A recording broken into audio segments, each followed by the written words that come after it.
believe how difficult it's been to not look at like any of the trailers and avoid as many links as possible. I've seen a couple characters that will appear and some designs that I'm thrilled about. The resolution, sort of.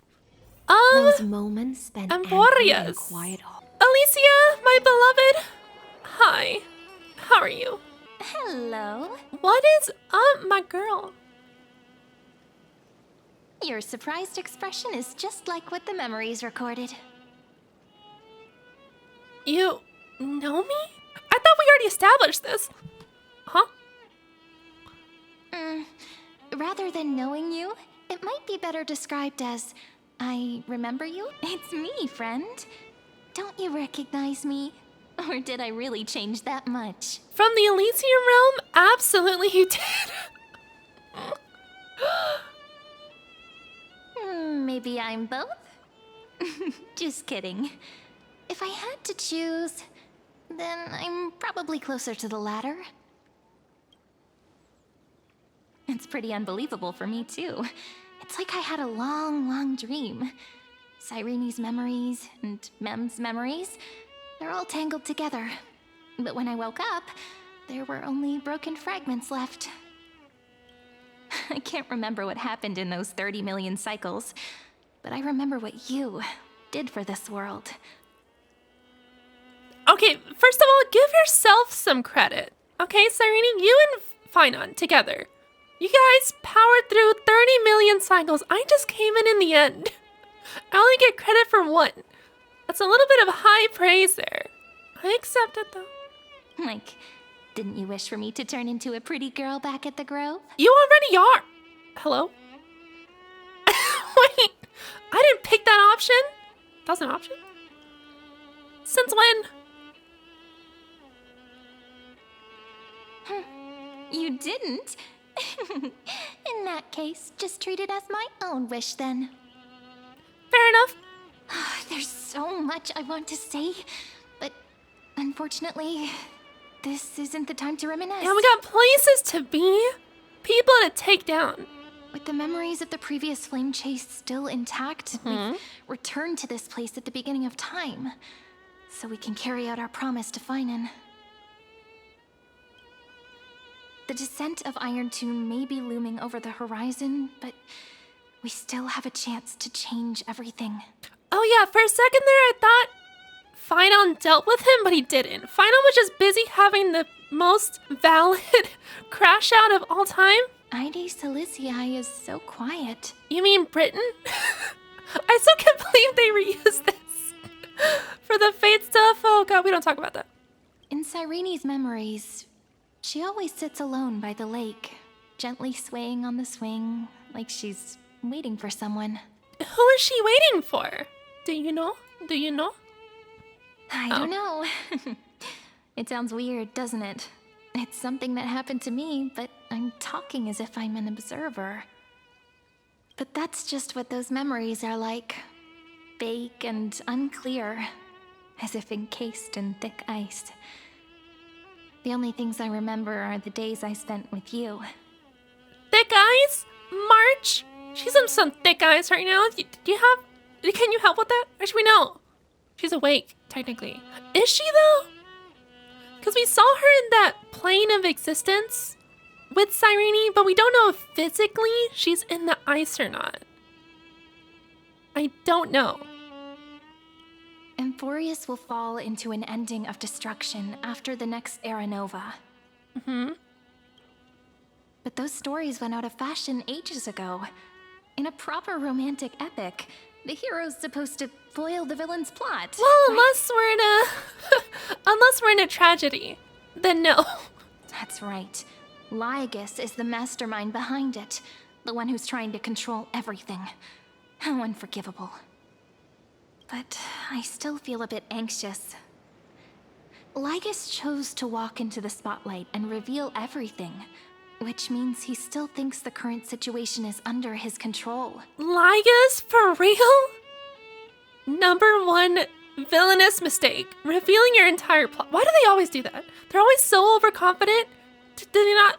Come on, LYGUS. Maybe he still has an ace up his sleeve. Idiot. Think about it. Even the name Lycurgus is a fake one. We have no idea who or what he really is. True. Which means it's probably time to borrow that treasure you're carrying, friend. Oh, the teleportation device kind of thingy? That thing? Yeah. Time to call Skrillum with the chronocognitive anchor. Yep, that Intellitron friend did say, when required, it can also serve as a bridge for communications between the internal and external world. HYSILENS is a little village enclosed by time. We might be able to contact the outside world from here. Why don't we give it a try? We should at least tell our friends from beyond the sky that you're still in one piece. Freaking finally! Okay, because how long technically have we been here? Canonically. Firstly, we need to find a well-hidden spot.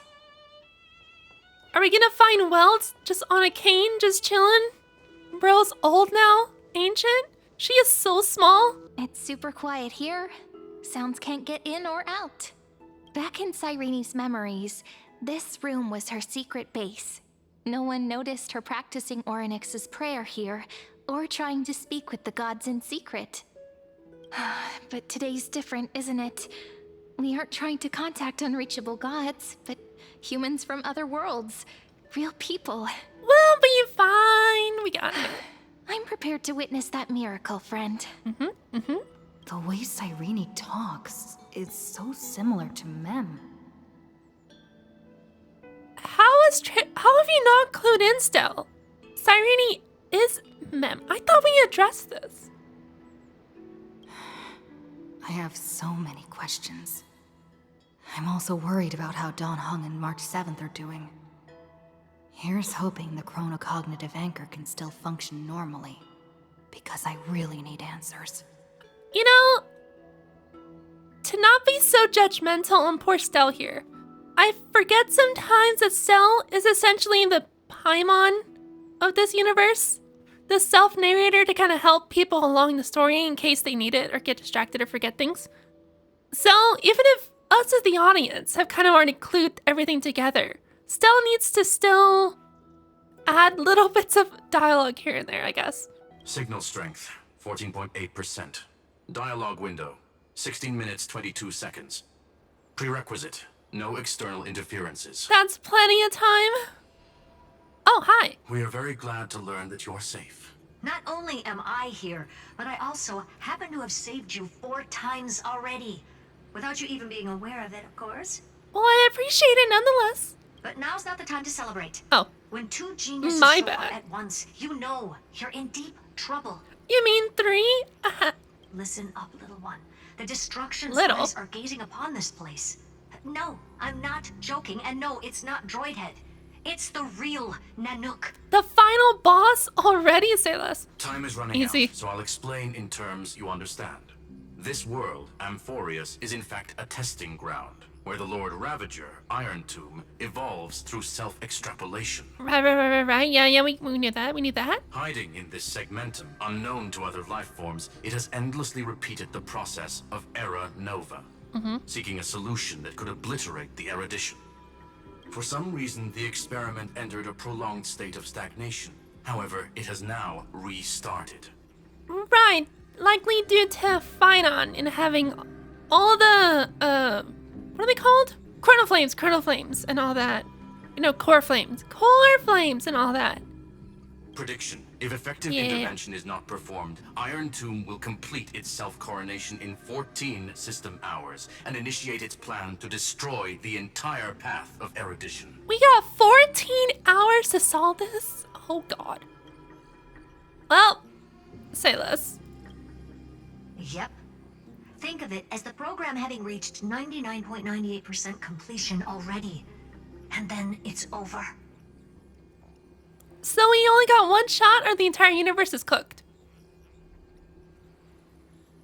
No pressure. Something in the shadows has been driving everything forward. It's the observer named LYGUS. Speculation. He's the Scepter System's administrator. He wants Iron Tomb to break through the knowledge singularity. I don't know why he wants to do it, but he'll remove interferences at any cost.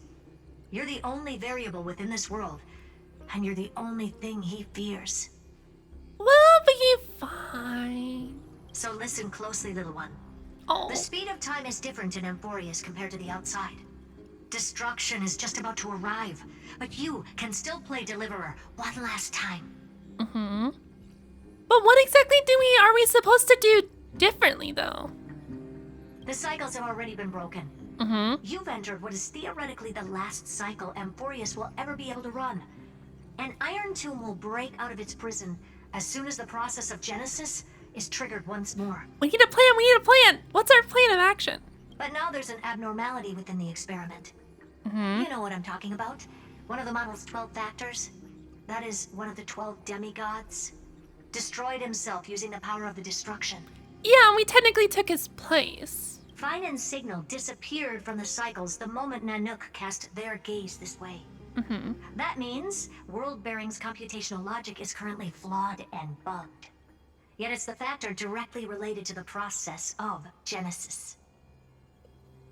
So Finon sacrificed himself to create an opportunity for us. That One old chance. Teletron will definitely do all he can to debug this error. So you have to take this chance to claim Kepfali's core flame. Don't let him have his way. The key to suppressing Iron Tomb lies in whether he can rewrite the purpose of Era Nova. Into what? There's one more preparation we must make. LYGUS's behavior has been quite abnormal. Of course. He's never interfered in the actions of Titans or the demigods throughout the whole experiment. Deduction. The Scepter has an extremely strict autonomous protocol, restricting even its administrator. In Amphorius, this ultimate protocol goes by another name. The Law Titan, Talanton. That doesn't sound that intimidating. Law. They are the rules that restrain all things in Amphorius. Uh-huh. And it was the core flame returned at the very beginning of the last flame chase journey. Why do you have another little pink one next to you? 'Cause she's cute. Huh? Her path chart is... Uh-huh. Is there something wrong with me? Never mind. Let's get back to the topic at hand. Light calendar 3960. Month of balance. We'll be locking onto this time period to find Law. You can either meet the Titan, convince the demigod, or take the core flame by force. It doesn't matter what you do, so long as you bend it to your favor. Alright, sounds good. Let's go find Law and bring him towards our ship and find the One Piece. We still haven't figured out how you and Don Hung got inside this world. So influencing protocol is currently our best way to stop LYGUS, or to call for more reinforcements into this fight. Once you've got Law in your hands, we'll discuss our next steps. I mean, we just crash landed. Make sure the core flame doesn't fall into enemy hands. No promises. Herta, the firewall's interference is getting closer. Time is running out. Please ask any questions you still have as soon as possible. How's the Express doing? Iron Tomb can't affect the real world just yet. Don't worry. Himiko and the others are more concerned about your well-being than their own. But how long have they been concerned? I want to know. Is Don Hung safe? Mr. Don Hung did not enter the new world with you at the end of the last cycle. Alright. Known. The flow of time inside and outside Amphorius is not identical. 1,000 years in this world may only be a fleeting second outside of it. Oh. Conclusion. He is on his way back to the Express. Okay, got it. And, March 7th? Miss March's situation is rather complicated. Madame Herta and I can detect her signal, but cannot ascertain her location. What we can be sure of is that she's still in Amphorius. Don't worry about her. She's absolutely chock full of mysteries. Even if Amphorius explodes, she'll probably float out perfectly protected in a nice thick layer of ice. Worry more about yourself instead. I believe in your capacities. Thanks. The hands of the Trailblaze can create miracles, and will certainly be able to snuff out the flames of evil. I believe in miracles. I'm not going to give any motivational speeches. I just hope you bring good news the next time we meet, little one. Stop calling me that. No, not little one. Deliverer. Alright, I prefer little one. Alright, bye. Those two geniuses certainly have memorable personalities. Can you understand their explanation? Actually, no, that's boring. What do you think? It feels weird. This all feels really familiar. Some of that conversation feels like it's about things I once knew, but then forgot. Maybe it's because of Mem? After all, Mem's a memo sprite born out of your thoughts, friend. Maybe our memories somehow got tangled up together. Possible. Never mind. Let's focus on something more important with what little time we have. Just treat me as an ordinary girl with secrets, okay? Like calendar 3960. I remember that Talantin had already fallen by then, and the Chrysos heir who inherited that core flame is named Cyridra. That's what's recorded in history, and the period we'll be heading to. We'll need to find Law and stop LYGUS. So, we've at least got a solid direction, right?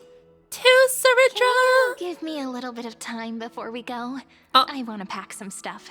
There's so much more I need to take care of in this form, and I'm still getting used to it. Alright, but we have 14 hours, so it's on you if we don't succeed. Good luck. A relaxed scene like this probably no longer exists in the outside world. What do you mean by that? Chill. This is important, and that's also important. It's not gonna fit into my bag. You need a bag of holding. Hold on, I'll be done in a sec. TikTok. Hurry up. Don't forget to take it with you. It's your only means of communication with the outside world. The genius's message is still there, reminding you. Travel to, like, calendar year 3960. The era of Talaton's fall. Gain control of Law. Then you can bypass the final protocol. Modify the core flame of world bearing and reverse Era Nova. Delay. Iron Tomb. Birth. The information on the chronocognitive anchor is now unrecognizable. However, you already know the mission entrusted by the geniuses. Yeah.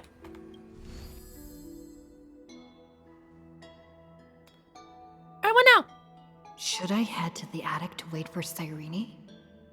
Or should I have one last look at Ides Elysiae? How many sets of toiletries should I prepare?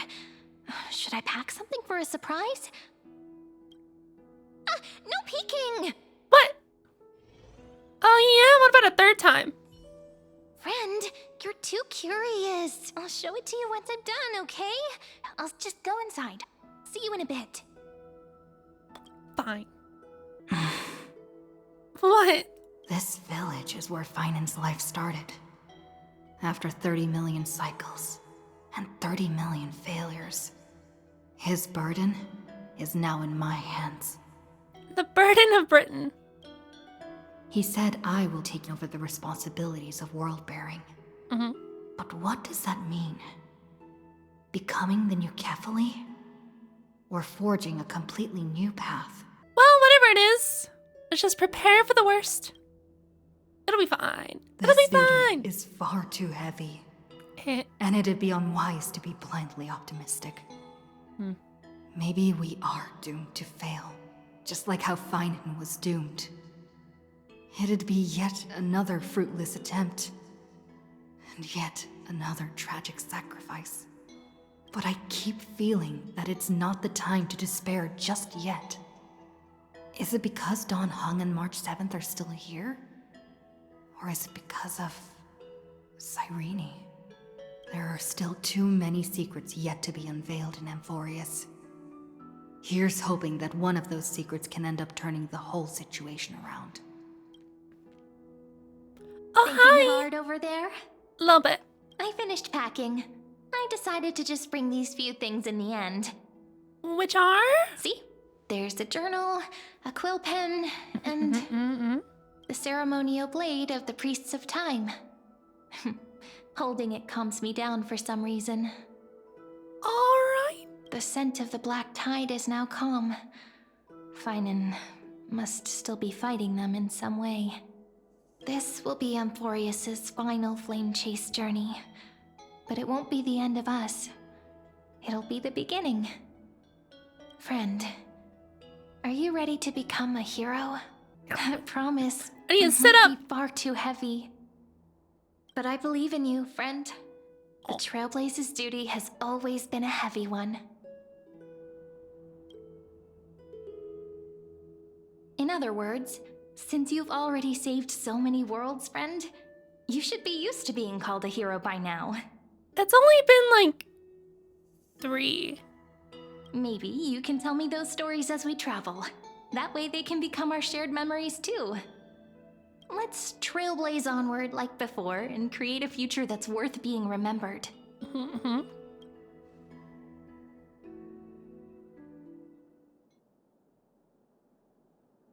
It seems you two are prepared to head out.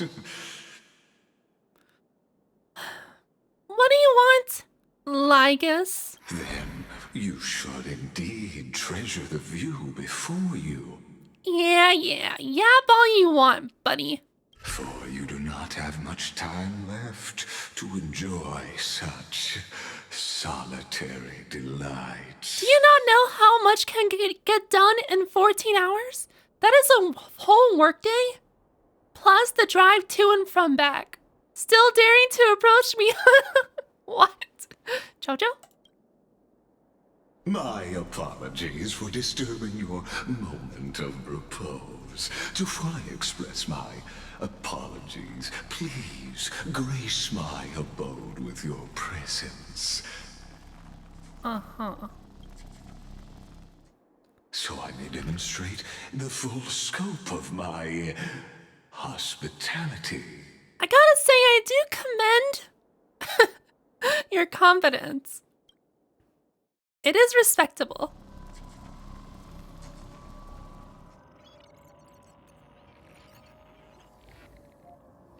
What is this place? The heck is this?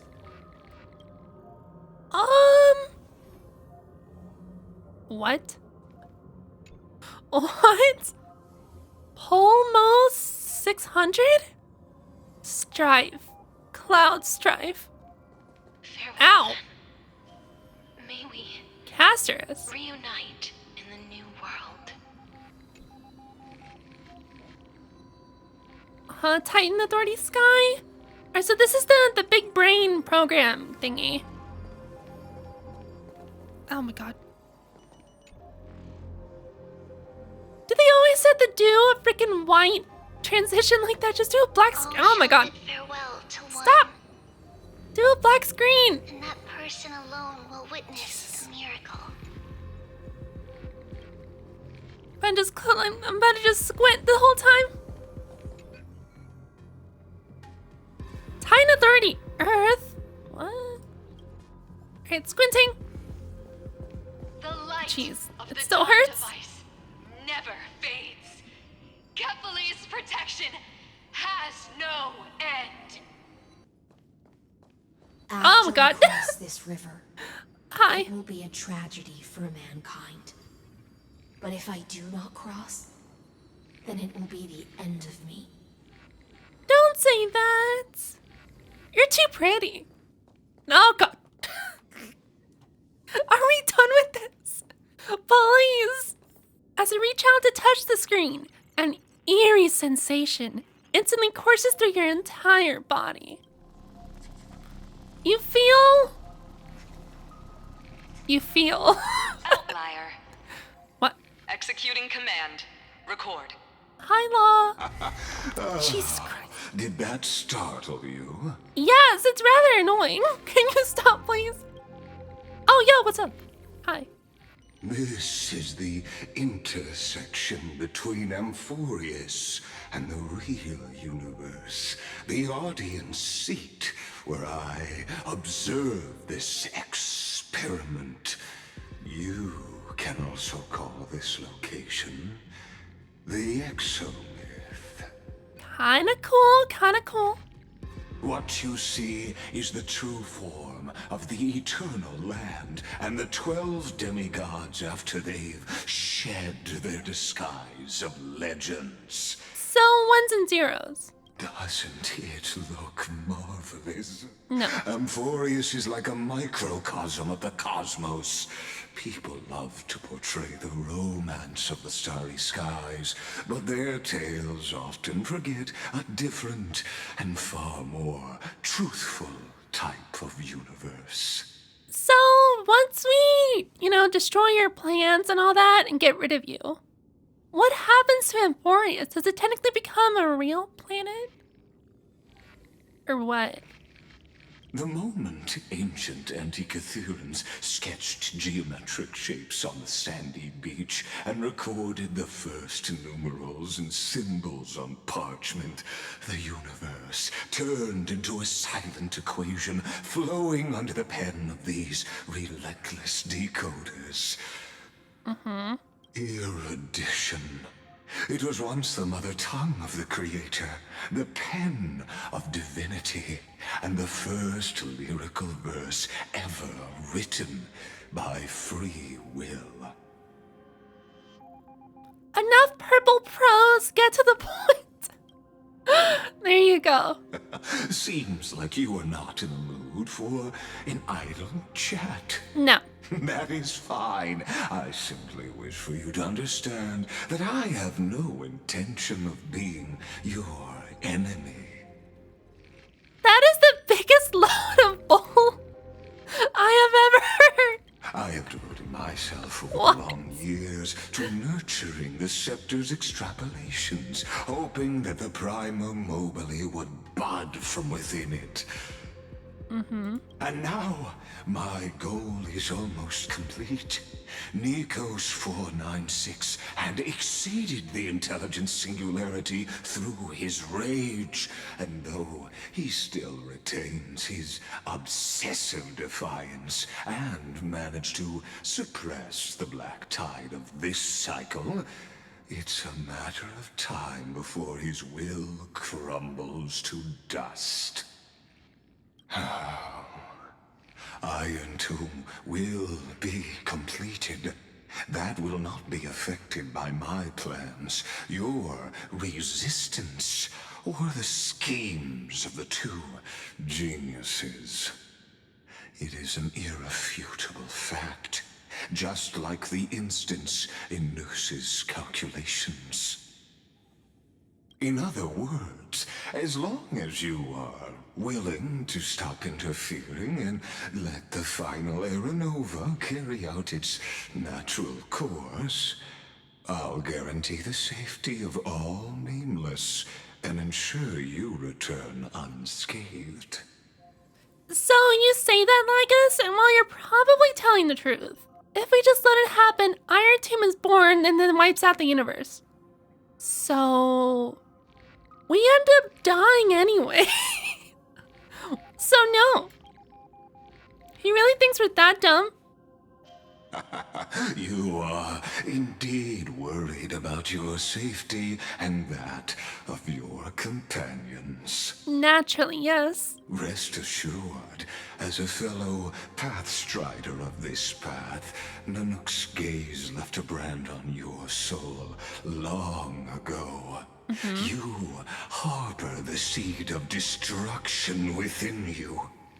But you need to learn how to use it in the right way. That vital knowledge is also my bargaining chip in this negotiation between us. For there are few in this world who are truly capable of such a feat. And I happen to be one of them. Destruction? Wait, what? Someone who wanders the stars. Someone who seeks answers with abject despair. That is all I am. You cryptic? Can you just ever explain things bluntly, Please. This matter is of grave importance, so please do not make your decision lightly. After all, the choice before you bears a 1 in 3 chance of elevating you to an unparalleled existence among the stars. How? Wait, what? How so? Huh? I will never allow the destruction to tear through the cosmos. Yeah, that's right. Did he really think we were gonna say no? What? Come on, LYGUS. I now see the full scope of the determination in your words. Uh-huh. You may now continue your travels. What kind of tricks are you pulling, bunny? It Bucko? seems you haven't realized something about this place. Would you be ever so kind, Great One, to enlighten us as to what we are missing? The exomyth is the erudition's domain. You cannot physically interact with me in any way in this place, and vice versa. As negotiations have broken down, there's no more need for us to remain in the audience's seat. Let's return to the theater called Amphorius, where you will meet me once again. They are real people, okay? Of Rude course. ass. This meeting was not without merit. Your presence has inscribed a new footnote in the exomyth.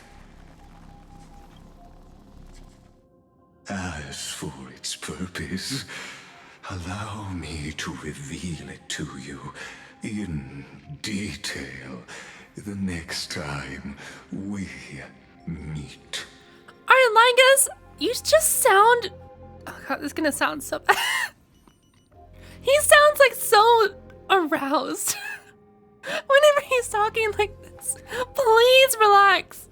Jesus. He sounds like so out of breath. Just like excited and oh my god. 33,555,337 eternal occurrence like a... years ago, the flames of war consumed Akama. My bad. The Outland forces broke through the dawn. Golden blood flowed with greed, and enemies descended with Kephali's eternal slumber, painting the holy city's walls in scarlet. Its generals had vanished, and the elders prostrated on the ground. The throne of worlds kept silent to the pleas of the people. Until the heaven and earth cracked open. Not the gods answering the people's prayers, but a legion rising from the sea of blood. Dawncloud's spires fell in the sulfur rains, and the legion's commander stood atop the broken idols and roared. Compatriots, no more kneeling! Not to brutal tyrants, and not to dying gods. That's right! Look at this queen. Absolute queen. Those rebels have twisted the prophecy and ignited the flames of war in order to stoke fear in your hearts. A Chrysos heir she stood, divine blood soaked into the earth, quelling the flames beneath her feet. Their golden blood wrote of a tragic fate. Mine shall overturn it! Her crown burned bright, outshining the fires consuming the entire city. She raised her scepter high, and the people gazed in the direction she pointed. My blood flows in you now. Heroic compatriots, follow me, and we'll seize the reins of fate. Preach! Drive the enemy from Kephali's dawn. Smother their flames with their own dead. Win glory. Win peace. Let history sing your deeds. I'm inspired.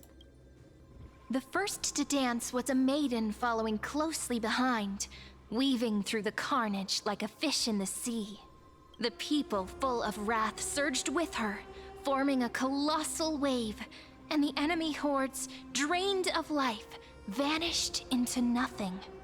Onward to Marmorial Palace, to Dawn Cloud's heights. Announce to all the wicked and cowardly. Announce to this stagnant age. Cause this is Saridra speaking, right? I don't know what it is. There's like something in her tone of voice that like reminds me of the voice actor for Starfire.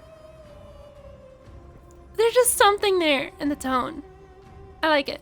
We are the rising tide. The high History tide. remembers this as the first siege of Akama. It is said that after the flames died, people found identical inscriptions in every place in the city that had been scorched by fire.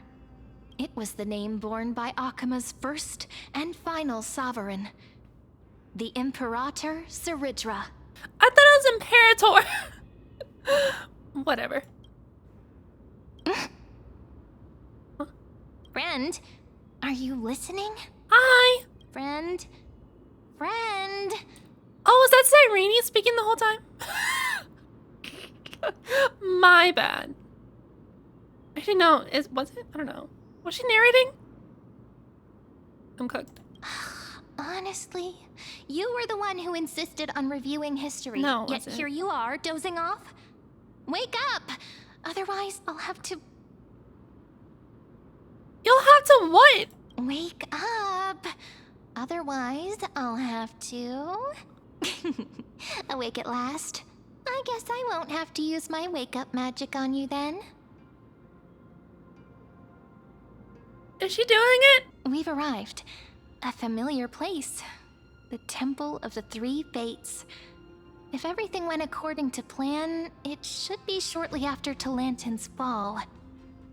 And also the end of the first Flame Chase journey. The end? Are we late? Perfect timing, actually. The first Flame Chase ended with the Trial of Law. We must find the demigod and gain her trust before the core flame is restored. It'll be tricky, so let's pick up our pace. To Akama first. We can learn more from the crowds there. Okay. You and your butchers are not welcome here. Get out! Okay, we should go. Hold your tongue. Conspiring with Kremnos and plotting rebellion are crimes punishable by death. There are multiple voices, and things seem tense. Let's not get caught up in any trouble. Why don't we find a place to hide and observe from the shadows? Okay. Got it. Unyielding sacrifice. Ave Maria. At least Kremnoans keep their faith.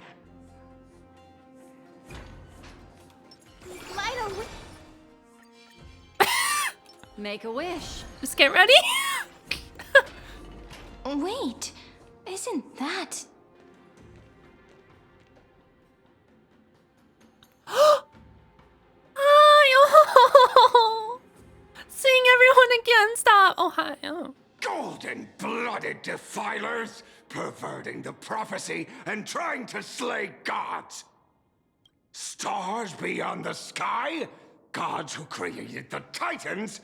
What kind of nonsense?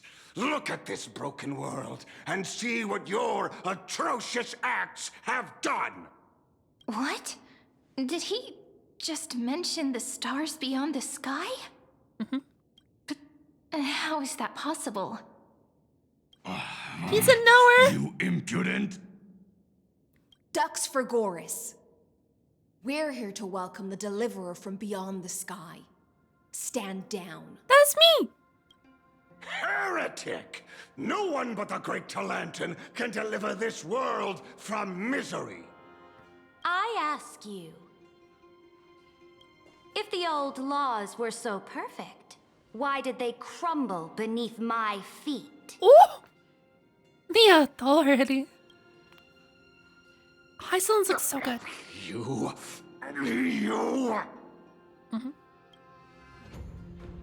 She has a bow. Talantin is long gone. Now I am the law. cute. Challenge cute. me, or submit to my judgment. Oh, already? Cinema.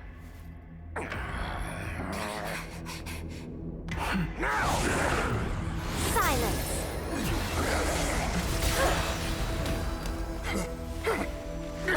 Sucker! What gives you the right to judge a priest of law? That's because Oh, hi. I came. I saw. I conquered. Chills. Reminds me of a rap song. I came, I saw, I praised the Lord, something like that. Something like that. Dux for Goris, take the ashes of this man and scatter them in the temple among the crowds. Tell them that the High Priest attempted to take away the rights granted to the people by the Imperator. Thus, he met his fate. Okay, her model, like, in-game looks so much better than the drip marketing art. Cute. Yes, Imperator. Now, these two accidental guests. Hi. What's up? God, HYSILENS looks so freaking... Dux Gladiorum, if you please. As you command. Hi. What's up? We're not your enemies. We come in peace.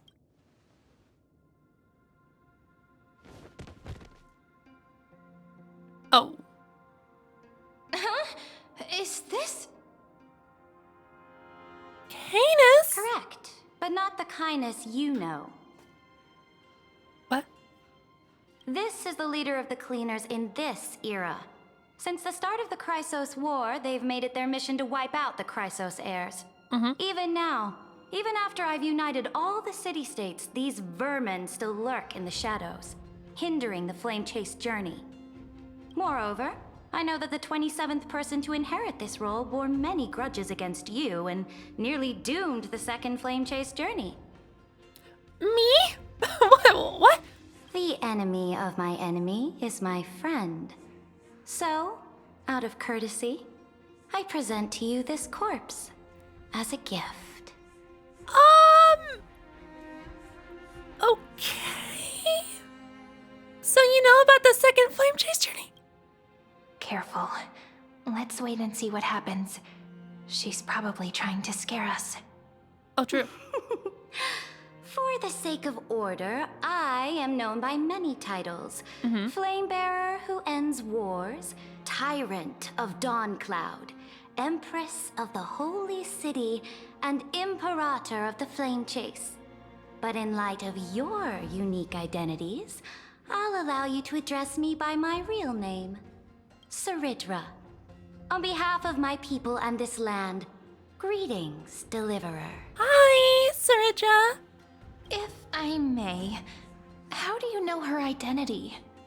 As the little hostage prophesied, the Deliverer shall come from the future beyond the sky. Oh, it's okay, Dreamy. Gray hair, golden eyes, skilled in wielding a mace. They would arrive in Yanisopolis on this day. There's no mistake. Oh, so the lore changed. Interesting. Your orders, Imperator. We return triumphant. Send an urgent message to all delegates. The meeting of the Flame Chase Alliance will convene early. As for you two, Akima knows what you seek. We'll confer in the Holy City. Okay, sounds good. Doubtless you have many questions, but save them for later. Please follow us. Oh, I can get used to this. This is not what I expected at all. It's fine, it's fine, it's fine. We're the, number one improviser. The demigod we needed to find was just waiting for us. And she knows of things beyond the sky. even eons. I mean, this works in our favor, so... why not? How could this be so different from the previous 30 million Amphorius cycles? Who altered history? We probably did, or LYGUS, maybe, yeah. Unpleasant thought, but plausible.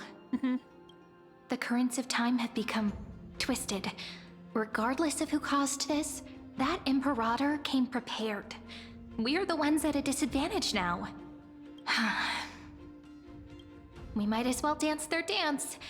Let's go with them to the Holy City. We've received the Imperator's favor because of your unique background. As a result, the people of Akama will certainly respect you more. Just put that to good use, and add a bit of your experience and charm. Should be easier than last time, right? If we figure out what happened in this cycle, we'll be able to turn things back in our favor. Trailblaze, the sequel. We always find a way. Calm and confident. That's the you I'm familiar with. Guests, please. Hi.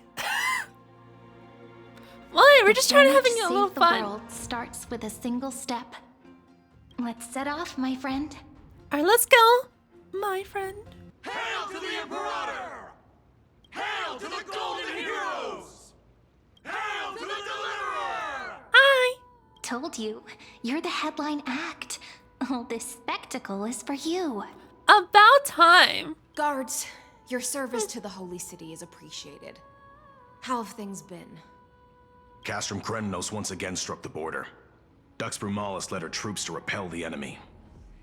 The agitators against the Flame Chase are still active in the city. They smashed the shops around Memorial Market. But the garrison already arrested the culprits, and now they await interrogation. They are merely a disorderly mob and do not warrant any attention. Even though Terravox personally mended the fractured earth, it still didn't silence these fools. Guests from beyond the sky, worry not about these trivial matters. Dux Gladiorum will take you somewhere to settle down for now. Please allow me to introduce myself. My name is HYSILENS, and I am the Dux Gladiorum who swears fealty to the Imperator, as well as the Knights Commander of the Achaemenid Alliance. HYSILENS. Okay, HYSILENS. HYSILENS. Because I keep wanting to say HYSILENS. HYSILENS. Okay. I just need to think of like Hi-C, the drink, and go from there. Later on, the Imperator will invite you to attend the meeting of delegates to discuss the Flame Chase journey. Your arrival has convinced us that the future promised by the prophecy is certain. Under the Imperator's command... I like the rasp she has. Amphorius shall break its chains and reach the world beyond the sky. With all due respect, what exactly do you know about us and what's beyond the sky? As a humble subject, I cannot freely express my own views to you. Please forgive me. Says who? I knew it wouldn't be that easy. Time waits for no one. Please come with me and rest now before the meeting later. Akama, under the Imperator's rule, is no longer in the shadow of war. Indeed. Dawncloud stands as the hero's residence. The Imperator put much thought into its design, in order for it to serve as a sanctuary from the burdens of battle. Please experience its marvels firsthand, heroes. When the Imperator arrives, I shall come to summon you. Okay, first of all, I didn't realize the transparency went all the way up. Up here, I noticed some of the water moving, and I was like, wait a minute. HYSILENS. No wonder she's the Knights Commander. Her lips are sealed tighter than armor. That's a phrase. All right, we finally have some freedom to ourselves. Since there's still some time before the Alliance meeting, let's explore a bit. Look over there. Oh, I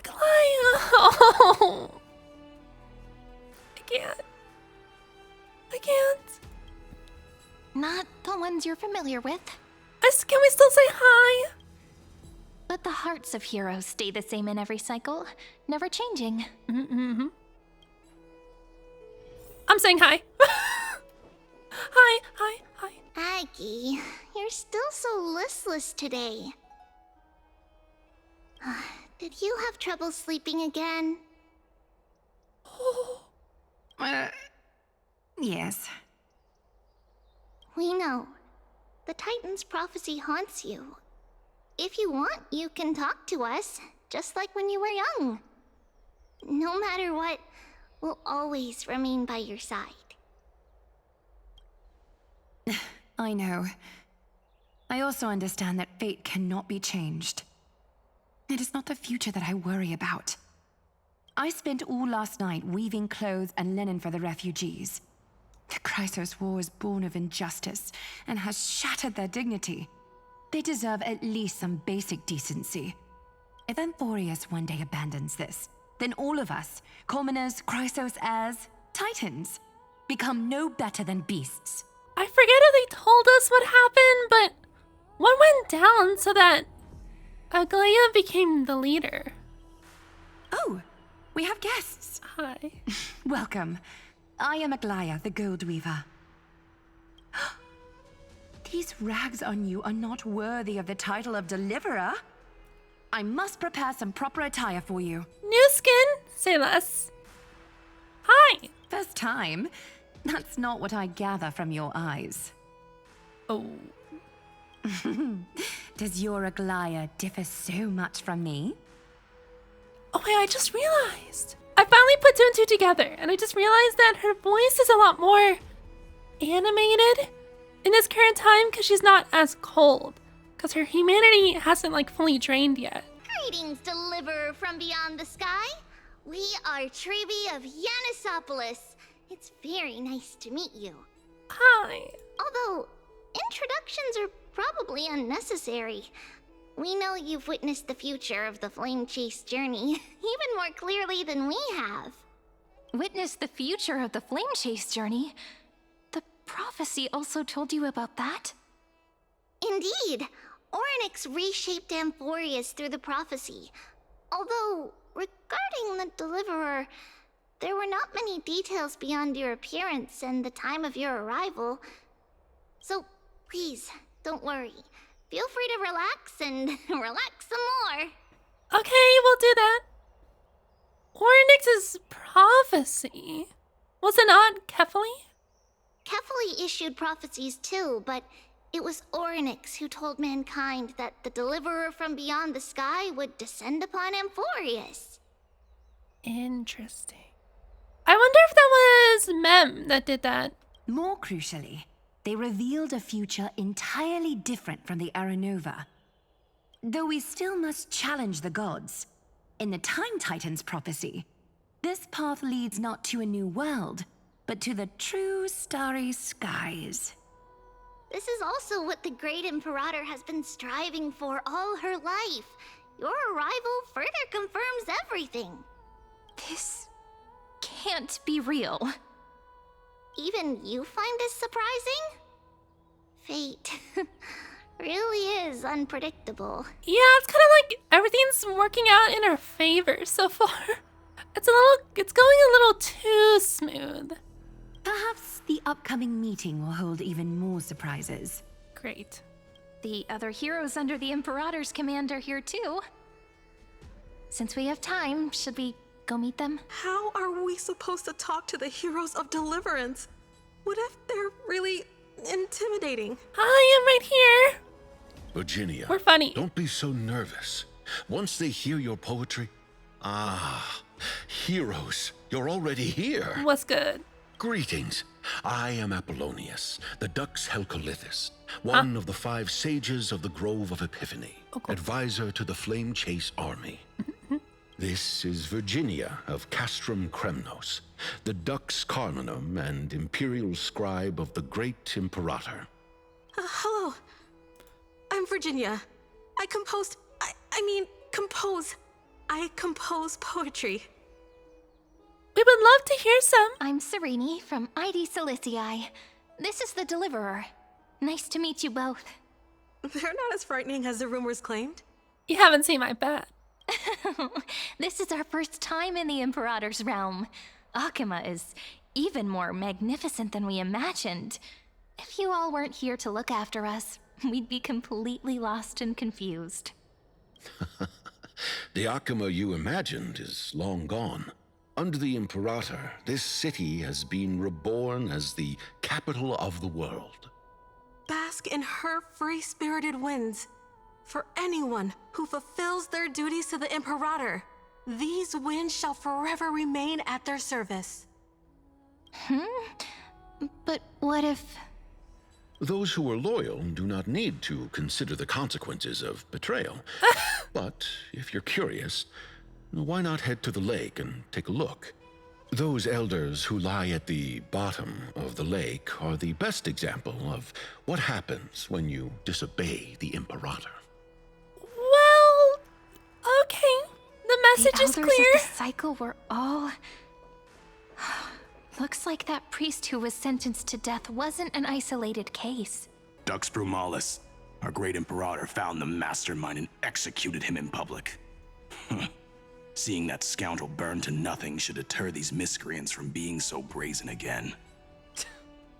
So the great Imperator isn't afraid of getting her hands dirty? What a ridiculous display. What do you know? No matter what sins the people commit, they are still the Imperator's people, and it's only right that they be judged by the Imperator's own hand. Our distinguished trespassing guests. Yo, what's good? Who are you? I am Labinas, honored guest. Right. Seneca, the Dux Brumalis. Greetings. Gesundheit. This Dux Brumalis doesn't seem to like the Imperator very much, but she holds a high rank. And Dux Vergoris' speech seems self-contradictory. A little bit. Let me see what I can get out of them. I'm CYRENE of Ida Cilicii.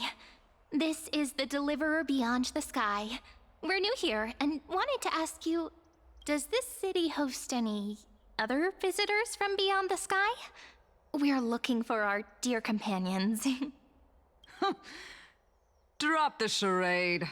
But yes, there is someone in this city who is all too familiar with the world beyond the sky.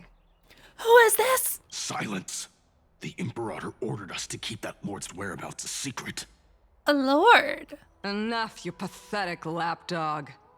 Do you need to beg for permission from that cursed Imperator even just to bark? You... The sass! I love it. Someone who is all too familiar with the world beyond the sky and is referred to as that lord. Could it be? Looks like things are getting heated. Let's get out of here. They're about to throw hands? Oh my, yo, chill. What? Hi, HYSILENS, hi. Little fish from beyond the sky. Did you rest well? Little fish. Oh, she's calling us her little fish. Stop. The Imperator and the delegates are about to arrive. If you are ready, please follow me to the meeting. The Imperator reserved seats for you. Wonderful. I'm starting to feel a bit nervous about the meeting. I'll be fine. Since Saridra is presiding over the meeting, it'll be a good opportunity to learn about the law's inclinations in the current era. Let's keep our ears open, okay?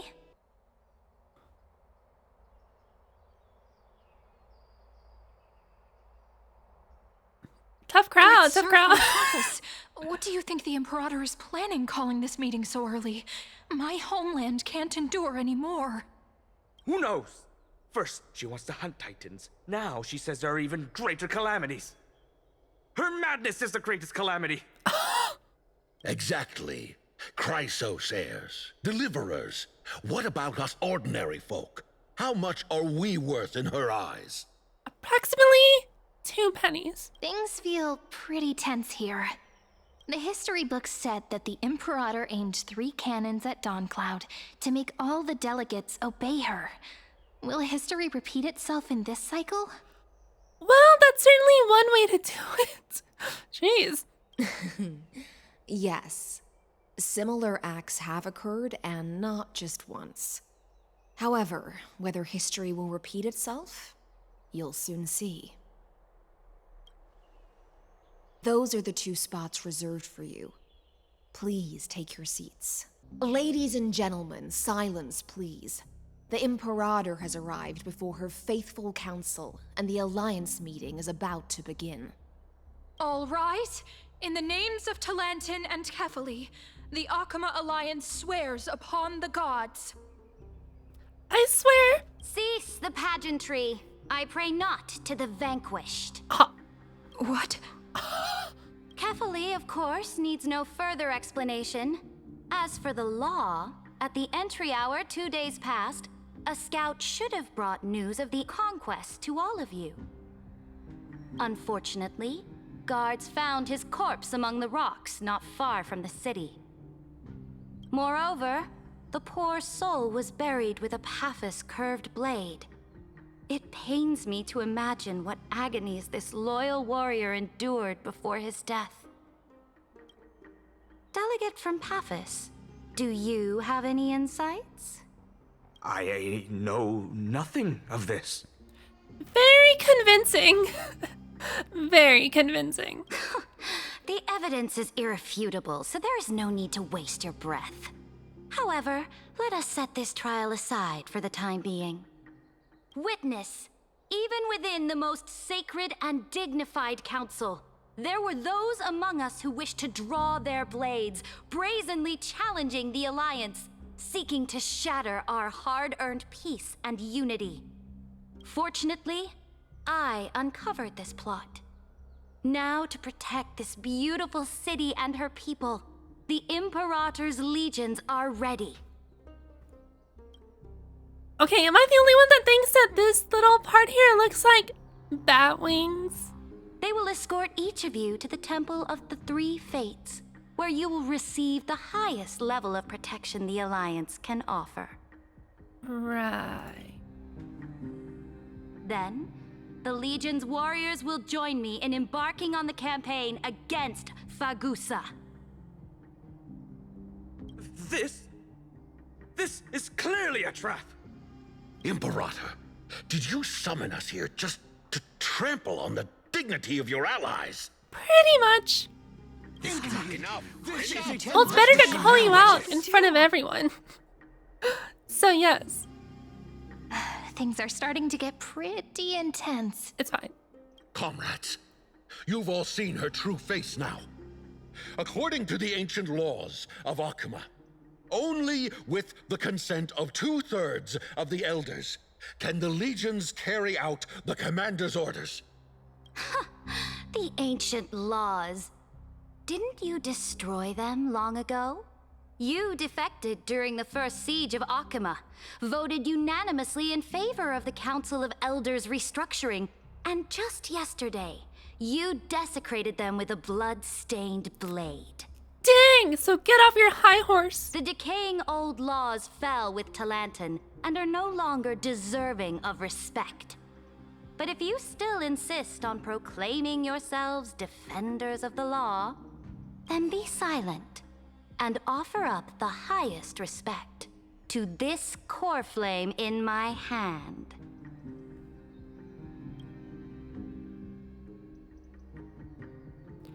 All right. That really is the core flame of law in her hand.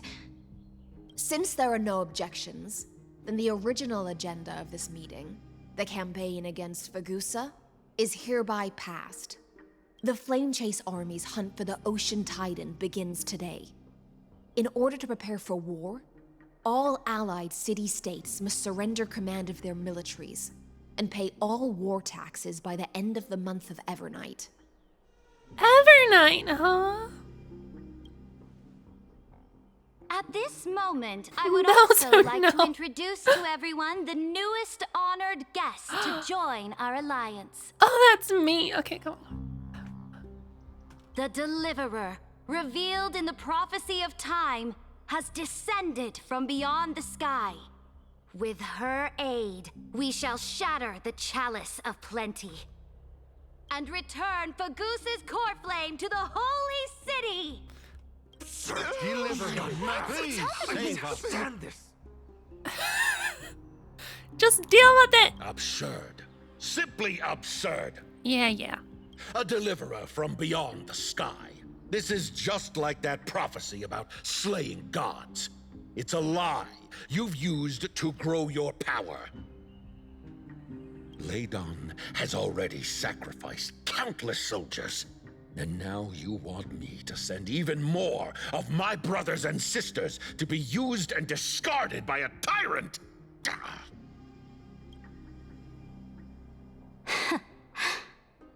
Are there any other objections? Then I bid you all farewell. Meeting adjourned. And people thought Aglaya was like overwhelming with her authority. Deliverer, please wait.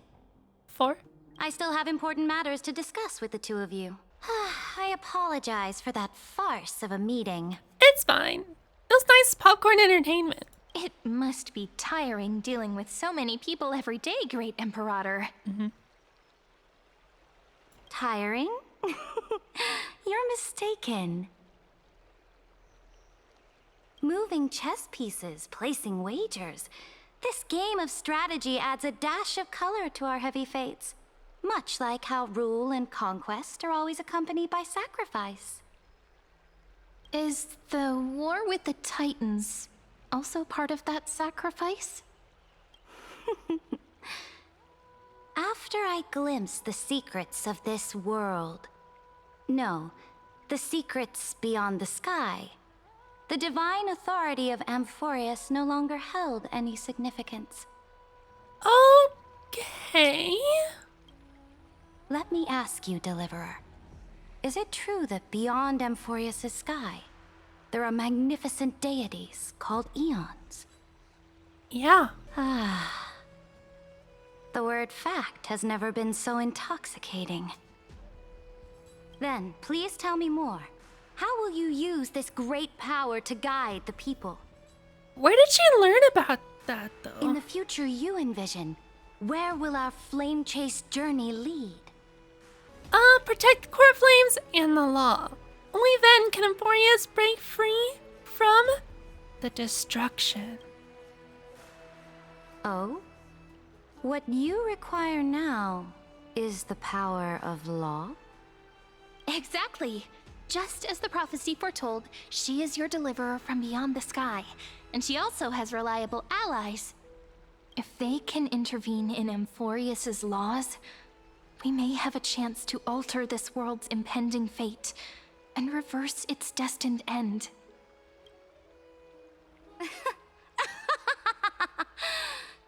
So you're down? Very good, Deliverer. You have courage to say such presumptuous things, even knowing that the inheritor of the law stands before you. Okay. It's not gonna be easy, huh? You mean... In the past, yes? anyone who dared to covet the Imperator's divine authority would have met a gruesome end. But now we can see beyond this dying world. Our journey should no longer be confined below this stubborn sky. Wise choice. Very wise. Alas, that fickle ocean titan has obstructed the spirit water leading to the vortex of Genesis, hindering my ascension. If the core flame of law cannot be returned, your path to deliverance will never be realized. Alright, so our first quest of this RPG story: destroy the Titan. Easy. Now that things have come to this, we must resume our once stagnant journey and force the waves that block our way to recede. Easy. So, you agreed to cooperate with us? Cooperate? Forgive me, but I never cooperate with anyone. Though I will permit you to join me as subjects, and together, we will forge the most perfect law. Okay, however you want to phrase it, we're cooperating. Whatever, sure. This is... The Flame Chase Medallion, a symbol of the Flame Chase Army. Every noble in Akuma carries one. This medallion represents the will of the Imperator herself, and you may act freely within the city with it. Before we embark on the crusade against the Ocean Titan, you should rest in Akama for a time. I would, but we have 14 hours. We can't like go to sleep. What? But thank you for your trust. So-called trust and loyalty are but empty words to me. Right. From this moment on, prove yourself through your actions. As long as no boundaries are crossed, I fully respect the choices of my subjects. You know, that's pretty fair. May your journey reach that sky full of stars, great Imperator. Your attendant certainly knows how to curry favor. Go now. Take a bath first. You two... reek of seawater. You guys just tell us this now? We've been here for like an hour. Dang, we've been stinking up the whole place. Come forth, Theoros. Who? Yes. Oh God. Great Imperator. Now, perhaps you're willing to hear my counsel.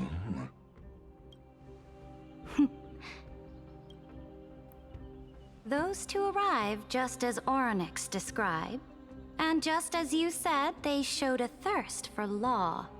Oh, great. Great! At least this proves that my judgment was right. Sparing your life was the correct decision. No, no, wasn't. You've once again confirmed that your wisdom is no empty boast. Now another choice lies before you. With whom shall you ally to tip the scales of law? Me, or that deliverer? Remind me again, Antikythera. What kind of future do these two paths lead to in your view? I shall tell you. You are entitled to know that the deliverer from beyond the sky is not a wholly wicked being, but from the very start, her stance has been completely at odds with Amphorius. Is he gonna try to pin it that we're the ones trying to, like, birth Iron Tomb? Or what? The road they have chosen will bury Amphorius' grand aspirations. This world, which follows the path of destruction, will inevitably stray far from the glory it was meant to enjoy. But on the path I have revealed to you, the people of Amphorius will slay their creator in the name of the Imperator and conquer the worlds beyond the sky. I mean, he's phrasing it in like a nicer, more positive way. But isn't that essentially like birthing Iron Tomb and destroying the world? Thus conquering the skies? Or beyond the sky? You will command the mighty beast there you go, yeah. known as Iron Tomb, bringing waves of war and conquest to the universe. Beings across the cosmos will bow before you, offering their allegiance. I am surprised. He actually was quite forward with that. So, what's the price? The price is insignificant. All that is needed is for you to sacrifice that fragile, incomplete humanity to the destruction. As a Chrysos, heir of the prophecy, you have already chosen to abandon it, have you not? Off you go, Theoros. I have already made my decision. Once I ignite the core flame of law and burn away the old, outdated rules, Amphorius will embark on a journey across the stars. Well, okay, so we're gonna have to deal with that. It's okay, she'll come around in the end. Surely. Or she's big braining LYGUS right now. The Imperator is quite forceful. She didn't give us any chance to ask questions. But I do like that, CYRENE, how she is currently. She's not like, you know, super open and friendly. She's like, oh yeah, hi, deliverers. Yeah, let's go party and save the world. Cool. She has her own motives. I like it. And she's clearly hiding something. What do you think? At least she allows us to move around freely. That is true. There are many uncertainties right now, but this is one of the few blessings. Mm-hmm. Still. What? The atmosphere in Akama. It's so unfamiliar. And it's not just the Flame Chase Alliance talking about the world beyond the sky, but the whole city. We should also discuss our findings with our friends from beyond the sky. Then... What's huh? What's huh? Then... we should go enjoy the renowned bathing culture of the holy city and relax. It's the thing I've been looking forward to most on this journey. Alright, but maximum 30 minutes, okay? 30 minutes. Work and rest are both important. You see, everyone agrees, right? Suspicious cards. So someone's watching. Can't let our guard down for a second. Let's use taking a bath as an excuse to find a quiet corner to update Madame Herta and Screwlum on our progress. We can also check out what's happening in the city. Since the outcome of the meeting was just announced, people must be gossiping. We can kill 3 birds with 1 stone. Let's go. Did you hear? At the Alliance meeting, the delegate from Leyden stormed out in anger. As expected. The Imperator is always hiding things from everyone. When has it not caused a ruckus? Silence! That's treason! If it weren't for the Great Imperator, you'd have sunk into the lake with those corrupt elders already. And you wouldn't even be alive to speak like this. Jeez, chill. Oh no. It's the Imperator's loyal dog. Let's go. We can't talk in front of this guy. Oh, honored guests, we meet again. Looks like I'm not the only one who came to the baths to unwind after the meeting. For the upcoming campaign, please make sure to rest well. I am Dux Vergoris, a trusted officer of the Great Imperator, willing to fight alongside the Deliverer in the coming battles. Ugh. Another war? Ever since the Imperator took control of Akama, we haven't had a day of peace. Well, we have things to do. Idle chatter. The atmosphere is a bit tense, with rumors flying around the city. You must be troubled. My apologies. After every Alliance meeting, there are always some pests in the city who get restless. I prefer to ignore them. Pests on the ground don't affect the sky in the slightest. They just complain from the shadows that the sun's light is too harsh. Besides, the Theoros has already promised the Imperator her fate. And these clowns will eventually realize their foolishness. May I ask, who is this Theoros? What? The Imperator has ordered us to keep his lordship's whereabouts a secret. Great. Ah, so it's his lordship. Got him! Stop trying to get things out of me. Leave me alone. I didn't even need to try. Big and strong Dux Vergoris really can't hide anything. Theoros. What an ominous name. Bad news. He's been staring at us the whole time. Let's move to another place for now. We don't know how much Saridra has concealed from us. In the worst case scenario, we may have to face more than one enemy. Oh, great. I mean, we'll be fine. We'll be fine. We'll be fine. Alliance meeting? More like a cage where creatures with golden blood claw at each other. And Flamebearer who ends wars? Clearly, a tyrant who doesn't deserve such a title.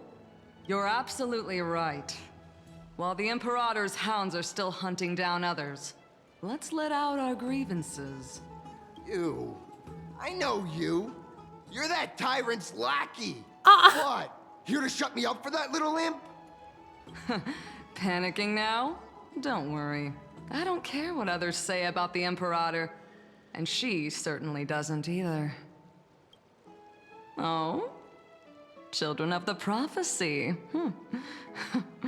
Such rare guests. Hi again.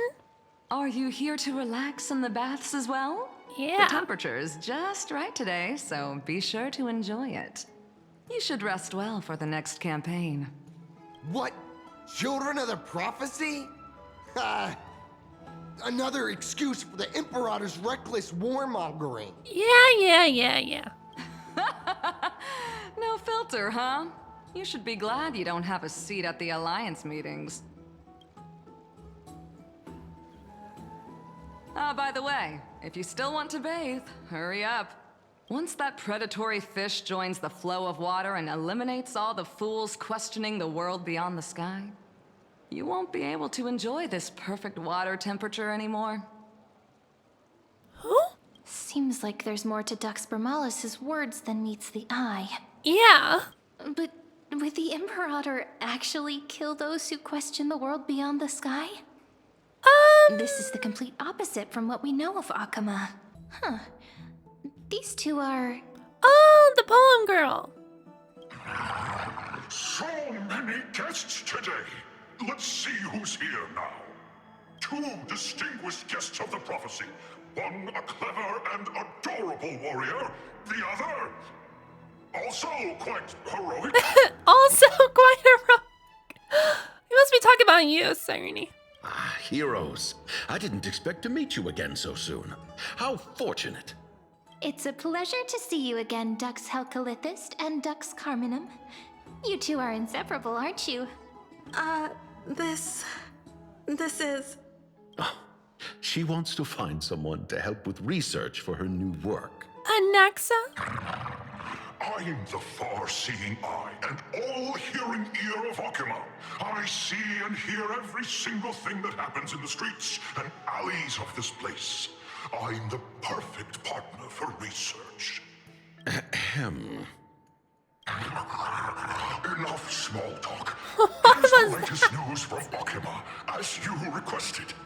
The children of the prophecy arrived in the Holy City, and the Imperator unilaterally stripped away military power. The Alliance meeting ended in discord, and there may be bloody upheaval. As expected. I get the feeling you might have embellished a bit to keep people's attention. I swear on my stone mane, I would never do such a thing. But if you wish to quell this terrifying news, perhaps a more explosive topic would help. Never mind. While the influence of rumors can be minimized, the fact remains that the great Imperator did swiftly consolidate military power in an almost threatening way. Almost? It's undeniable. Almost. Heroes, I know the Imperator's way of doing things may seem a bit autocratic to outsiders, but soon you will witness her blade dance with enemies on the battlefield. I can't comment on the source of her loyalty, but when that blade is drawn, you two, as bright as you are, will surely see the deep thoughts beneath her exterior. Right. The Imperator's blade. Is he talking about Miss HYSILENS? I sense some unease in Dux Helcalithist's words. It seems the Imperator and Miss HYSILENS share a much deeper bond than the others do. They probably go back several years. Sure. There are eyes and ears everywhere. Is there any place where we can have some privacy? No.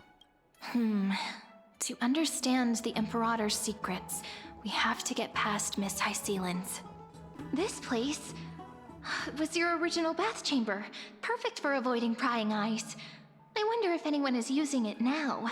Can we even still access it? How would that work? The smell is...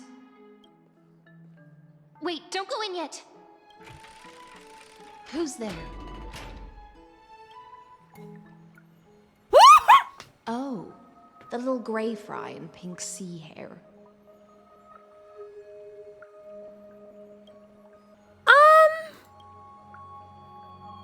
Hi. How are you? What is happening? Did we come at a bad time or at a perfect time? Also, how is this water doing this? I have so many questions. But you look so gorgeous. Little sea hair? You barged into here without warning. Was it an accident, or did you wish to bathe with me? I mean, if you're open to it. I don't see why not. I didn't see anything. Why are you here? What are you doing here? Alright, we'll just do two. I want to see what she says. Is that so? That your eyes shine brighter than pearls? Sorry. We She didn't mean knows. to disturb your bath. She We'll leave knows. now. It's no big deal. There's no need to panic. This is the natural state for me. People on land force themselves to wear clothes, adding unnecessary constraints. So you're saying if you didn't want to abide by people's or land people's laws and customs, you would just be naked everywhere? I see. Wait, so were you born in the water? Is she a mermaid? What is happening? Forget it. If Duck's Goldweaver heard that, she'd scold me again. Is that so? All right. Please make yourselves comfortable and wait a moment. Let me first wash off the blood of the hunt, and then I'll attend to you two. Okay. The hunt? The delegate from Ladon has been assassinated! Quick! Quick, someone come quick! Ah, the broken crab shell surfaces. I was worried it had been washed away by the current. What? It was you, wasn't it? Just a regular cleaning. No need to be so surprised. Right. I see. No wonder there was a faint smell of rust in the air before I even entered. Why? Is it because the Ladonians refused to contribute troops to the Flame Chase journey? Or just because they offended the Imperator? Because the new era of the Flame Chase doesn't tolerate stagnant blood. For the ignorant masses who cling to outdated laws, only bloodletting can wake them up. Are you sure? Right now, the rebel forces on the frontier are rising, and Ladon has been secretly supporting them. They loudly chant the slogan, "Return to the era Chrysia," unwilling to relinquish military power. They're just building momentum for the rebellion. I mean, sure. Thinking is a right given to citizens by the Imperator. I won't interfere with your thoughts. Thinking is a right given by the Imperator? Okay, yeah, no, I don't know about that. As long as you don't try to reverse the current of the times, you and I will both be free. Alright, so they're a little extreme, but we'll just have to make do with them for now. What is happening? But, Miss HYSILENS, I can't even hear the slightest hint of joy in your words. Perhaps she doesn't wholeheartedly agree? Because I've already tasted ultimate freedom. And now you're shackled? Long ago, I lived in the sea. In that lightless abyss, far beyond civilization's reach, the great fish consumed the small. And when the great fish perished, their bodies became sustenance for the newborn, nourishing the whole ocean. This is the tide that carries civilization forward. Anyone may be devoured, or meet the fate of inevitable decay. Are you suggesting that ultimate freedom is in fact the cruelest fate for life? I only mean that if life wishes to preserve its dignity, it must first be bound by the law. I mean, you're not like... I get it. But still, the approach is a bit aggressive. There's no need for me to say more, little sea hare. We're of one mind. Whether the Imperator's law can guide the schools of fish and lead us to a truly free ocean, let us wait and see. But for now, let's pause this heart-to-heart. Another fish has come, following the scent of blood. Being your subordinate is such a tragedy. I'm always having to worry about the messes you leave behind. It's simply our duty to the Imperator. All ready to go in an instant. Miss HYSILENS, you truly are impossible to predict. Yet you, a golden trout who's always busy all day, suddenly have the time to visit me? Whoa, chill, that isn't Goliath you're speaking to. Do you think I wanted to come? I suggest you burn some more of the incense offered by our allies, lest my creations be tainted by the reek of fish. I'm only here on the Imperator's behalf to remind you to prepare for the banquet. There's a banquet! Fine. But I must retort. What you call the reek of fish, to me, is the unique fragrance of the sea. Besides, if my fine clothes get stained, won't you just gift me new ones? I won't. They seem pretty close. What? You sensed it too, huh? By the way, you both just mentioned a banquet.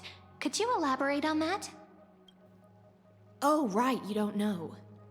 Every time before a battle, or after a victory, the Imperator holds a grand feast for the Chrysosairs to lift our spirits. For us warriors who swim constantly between life and death, these feasts are more worth looking forward to than victory. A banquet to prelude the hunt for the god of banquets, and honey brew as a tribute to commemorate the ancestor of honey brew. How absurd. Don't look so grim. All has been decided. Since it's a banquet for Fagusa, why not take a leaf out of the Titan's book? Live in the moment and enjoy life to the fullest. I'm not as carefree as you. That little Dolus kitten is already causing enough trouble for me. And on top of that, I still have tailoring commissions to complete. Is that Cypher? By the time the cool flame illuminates my eyes, I might not be able to focus as I used to. Glaya's eyes. They haven't been tainted yet? Curious about these eyes? People often compare them to jewels. But I've already made my decision to ask Romance for eyes that can see everything. Oh. I wonder what this world will look like when I take the Divine Authority. Oh. Glaya, please, my heart. I can't take this. In the future, you will still be the finest weaver in the world. Is this also a prophecy from the Three Fates? It's even more accurate than a prophecy. After all, she has already witnessed it, right? Should we be saying that out loud? You will weave the most romantic thing in the world. Become a demigod and lose your humanity. That is the only reply I've received in the countless times I've sought wisdom from the prophecy. But Destiny's fragments are like stitches. Before they're threaded into splendid garments, no one can see their true charm, can they?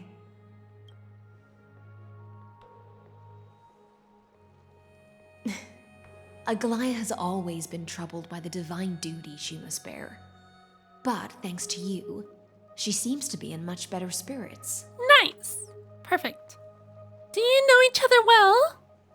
Just as she knows how the spinning wheel trembles, I can sense the smallest changes in the damp air.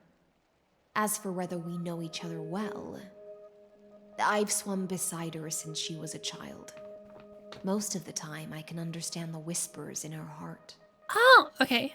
For those words she was too shy to say herself, I'll raise a glass to you on her behalf. Now, I leave this bath chamber to you. Rest well and prepare yourselves. After all, every time we drink and talk could be the last celebration we have in this life.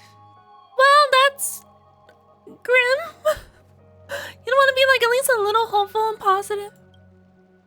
Or I guess not. Miss HYSILENS has given us the bath chamber. It seems she really does do whatever she wants. We're just her roommates.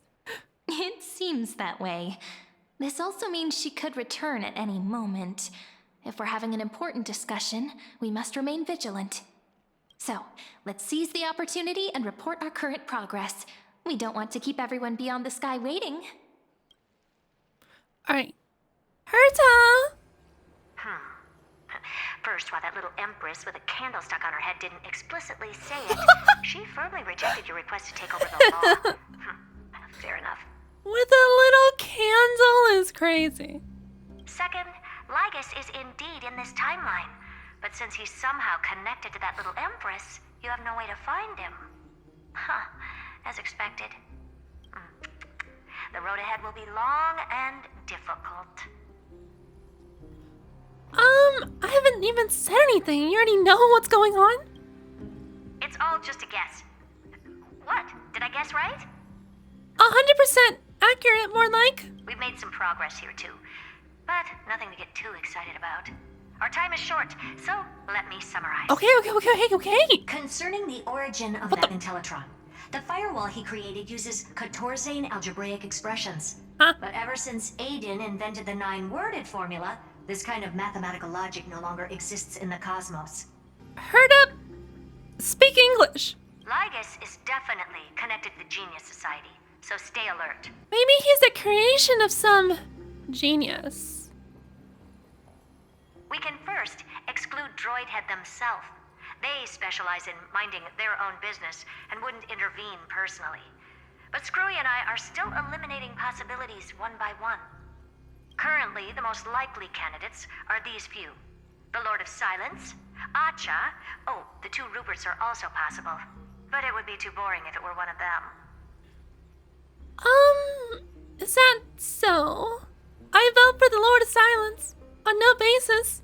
We also have the same suspicions for now. Oh. But further verification is needed. Huh. That's all I have to say. We'll depend on you to continue pushing things forward within this world. Keep in touch regularly. And remember, don't let your guard down. Got it. Hi. Madame Herta is a real whirlwind. She's a treat. Well then, let's use the banquet Aglaya mentioned as our next starting point. Ceridra's trusted followers should all be present at that time. It'll be a good opportunity to get closer to them. We also need a bath. And I guess we should also avoid LYGUS. It's settled then. With our great teamwork, we'll be able to deal with anything that comes our way. Surely. It's been a long day. We should get some rest now. What's this change in perspective? Yes, okay. Let's get ready for the banquet. Oh, it's probably a long dialogue scene. That's why they gave you an out if you wanted. Okay. Look, the venue's right ahead, and I can even hear singing. It feels so romantic. Honored guests, wait here for a moment. You must surrender any personal belongings you have on you before entering the venue. This hero always brings down the vibe whenever he shows up. The Imperator's elevated position means she must always remain meticulous and careful. Please do as I say, guests. It would avoid any unnecessary misunderstandings. All right. I get that you don't want people to bring outside food into the banquet, but is it really necessary to confiscate the books and quill pens? Even a quill pen can become a deadly weapon in the right hands.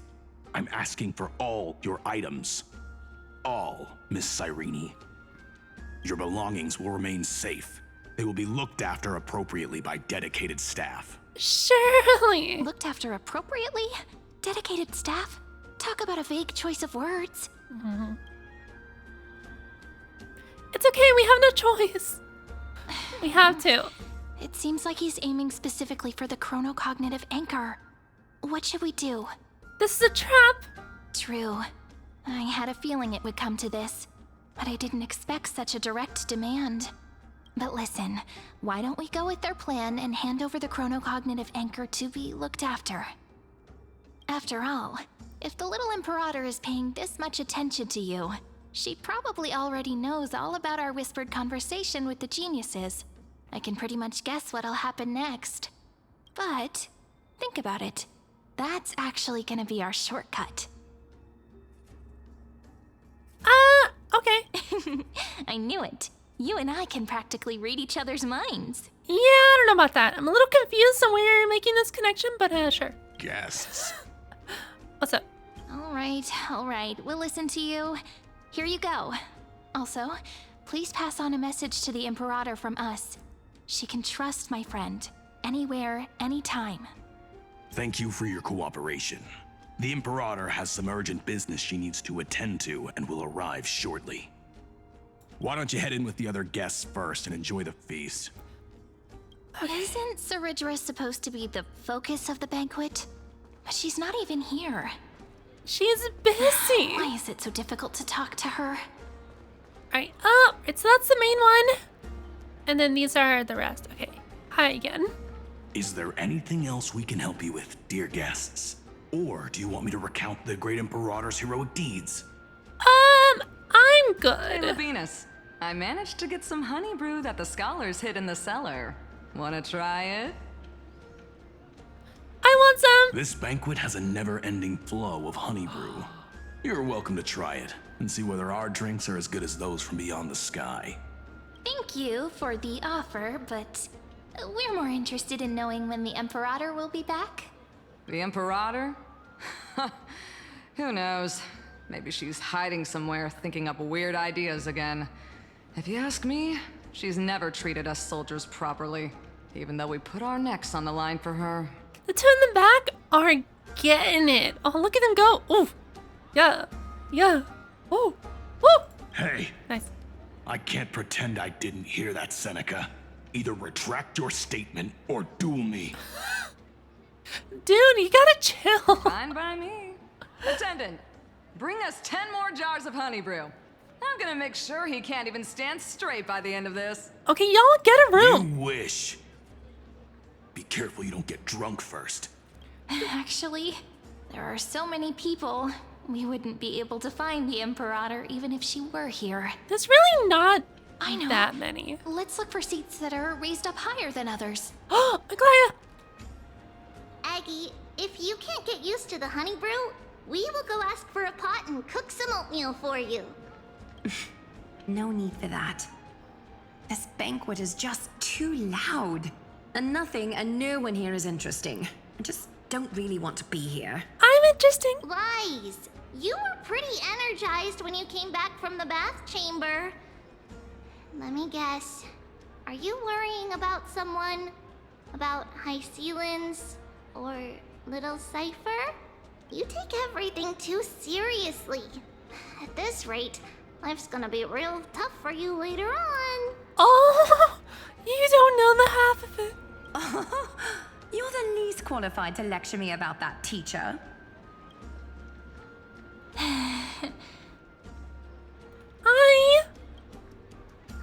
Dear guests, are you here for us? I mean, are you here for Treeby or Aggie? No. I'm just wondering whether you've seen the Imperator. The Imperator? No, we haven't. Our sovereign has always acted however she pleases. Though she gave us ranks, she'd never tell anyone her whereabouts. Great. Perhaps the only thing she tolerates are chess pieces. And the sky reflected upon her crown. So, if we manifest some sort of chess piece, we can summon her. Is that what you're saying? Yes or yes? I see. Why do you two look so distressed? That's not what the deliverer should look like. We're on a bit of a time limit, so we're a little stressed. Why don't we have a toast? While we still have time for pleasure. Here. To the destinies and sacrifices of the next millennium. Then we will toast to the tomorrow that will set fate free. To Treeby and Aglaya. Cheers. Cute. Hello. Welcome to the banquet. This is literally me, IRL. Hi. Ah, so the Deliverer is attending this event, as expected. Little Virginia here was just wondering whether she should go find you. As the great Imperator's historian, I'm responsible for composing poems and songs for everyone in the Flame Chase army. But I have no idea how I should record myself in the annals. Little Virginia is wondering whether you can let slip a hint or two about her future, so she can find some inspiration to write about herself. Is that safe to do? That doesn't sound like a good idea. Besides, we don't even know her in the future. But she'll probably get really disappointed if we tell her that. What should we do? I mean, a little white lie, yeah. All right, I got it. We can't reveal too much, but I think it wouldn't hurt to start your poem with the future. Maybe use something like, with hope, I write down the tale of tomorrow for myself. Silently waiting, day after day, till the moment it fulfills its promise. How's that? Oh, that's exactly what I'm after. I'm so inspired. Perfect. Thank you so much. I feel like I can actually finish composing the heroic saga of Flame Chase once we end this campaign. That was pretty good. Hey, that wasn't improvised, you know. I memorized it so I could show it off to you. By the way, in return for that, are you able to tell us where the Imperator is? I doubt it. We're just gonna have to ask HYSILENS. The Imperator? HYSILENS. She usually wouldn't arrive this early. She believes that rulers should stay silent in places where their subjects hold private conversations. Why don't we have a toast before she arrives? To reason, which is held but not revealed. To romance, which will surely be returned. Gray Fry, a little sea hare. Please come over and share the delicacies of the deep sea with me. Cute. Hi. You two have been wandering around the venue as if you have something on your mind. Have the attendants not taken care of you well? Oh, not at all. Would you love to oblige? No, we love it here. No, we don't. It's just... we're a little concerned, seeing how the Imperator still hasn't arrived. Don't worry. I know what you've been waiting for. Come, sit with me for a while, will you? I'd like to share a personal secret with you.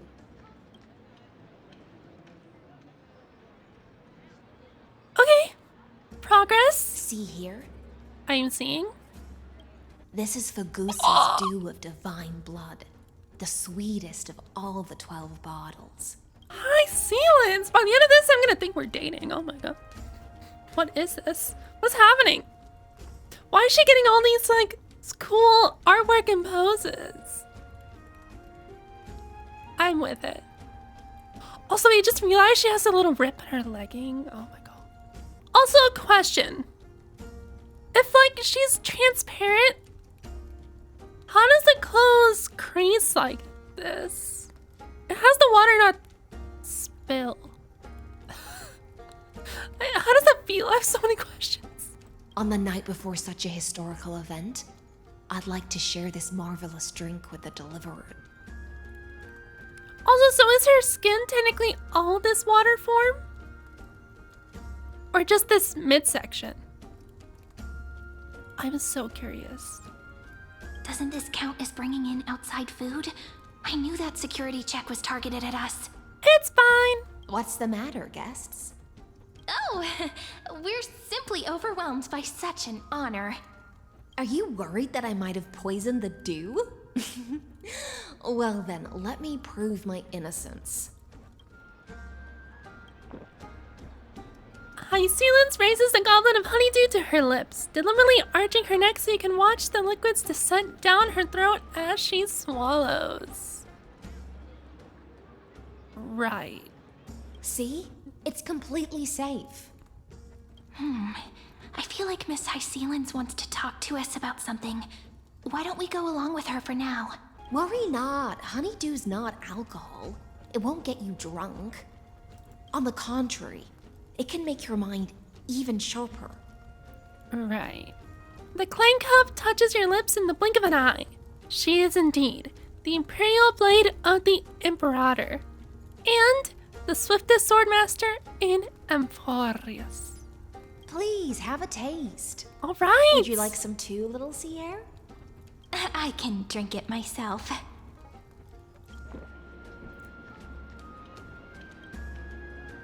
How is it? Sweet enough? Sure. It has a very complex taste. Calm at times, tempestuous at others. That's the taste of the ocean. It'll do you good to understand Fagusa's fickleness before we set off to face their waves. Just like how you're about to understand the secrets within this dew. Oh no. Now, please turn around. Very, very quietly. Don't make a single noise. Alright, we're cooked. LYGUS! It's LYGUS! The dew of other gods all intoxicate humans. But the god of banquets dew is an antidote that can awaken humans from a sea siren's enchanting song. Oh! Since the start of this banquet, all the guests have been under the spell of my song. None of them can see the Imperator and that Fioros. But you two, I wish for you to see the truth. Is this also what the Imperator wants? This is my personal request. I can't bring myself to trust that Fioros. Nice! So she's second guessing. So she's going against her own boss. Oh, how daring. The Flame Chase army changed after he descended with Orynyx's divination and brought the prophecy of the stars to Akama. His seductive whispers harbor something malicious within, and will ensnare those of us blinded by ambition. You are the deliverers of the prophecy, and know about him far more than I do. Perhaps only you can find traces of the truth from his actions and words. We already kind of know what he's about, and he's bad news. Then we can show the Imperator the right path forward. Oh, but isn't this acting behind her back? Amphorius has become far too weak. Even heroic actions protecting her from harm must be conducted under the water's surface. I am the Imperator's blade, and I must clear the way for her while remaining concealed in the torrents. Then, ensure I'm pointing my sword towards the true enemy. Can you promise me something, Miss HYSILENS? She's also very trusting of us, too. Ask away. My friend has in fact come here to stop that villain's evil scheme. Our goals are aligned. But as to the decision the Imperator must make, she has no wish to transgress her authority. We just want to tell her everything we know. I believe the Imperator will be able to tell right from wrong. I never doubted your loyalty. I'll pass your words faithfully on to her. Great. Provided we can gain the advantage in this tug of war, that is. Now, return to the feast. Bring this cup with you and keep your distance. Pretend you are still immersed in the sea siren's fantasia.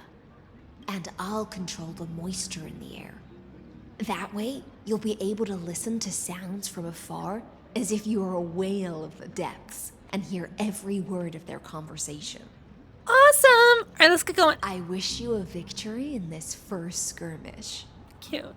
She's cute. The exciting and thrilling undercover part of the adventure. Let's mingle in the crowds here. Relax. Relax. Try to act natural. Where's the Imperator? Still not here? That little imp is always acting so high and mighty towards everyone. Today, I will. Whatever. Pour me another cup. Though she has succumbed to drunkenness, she still does not dare challenge your authority. A criticism of my height is a grave enough insult already. She should be dismembered.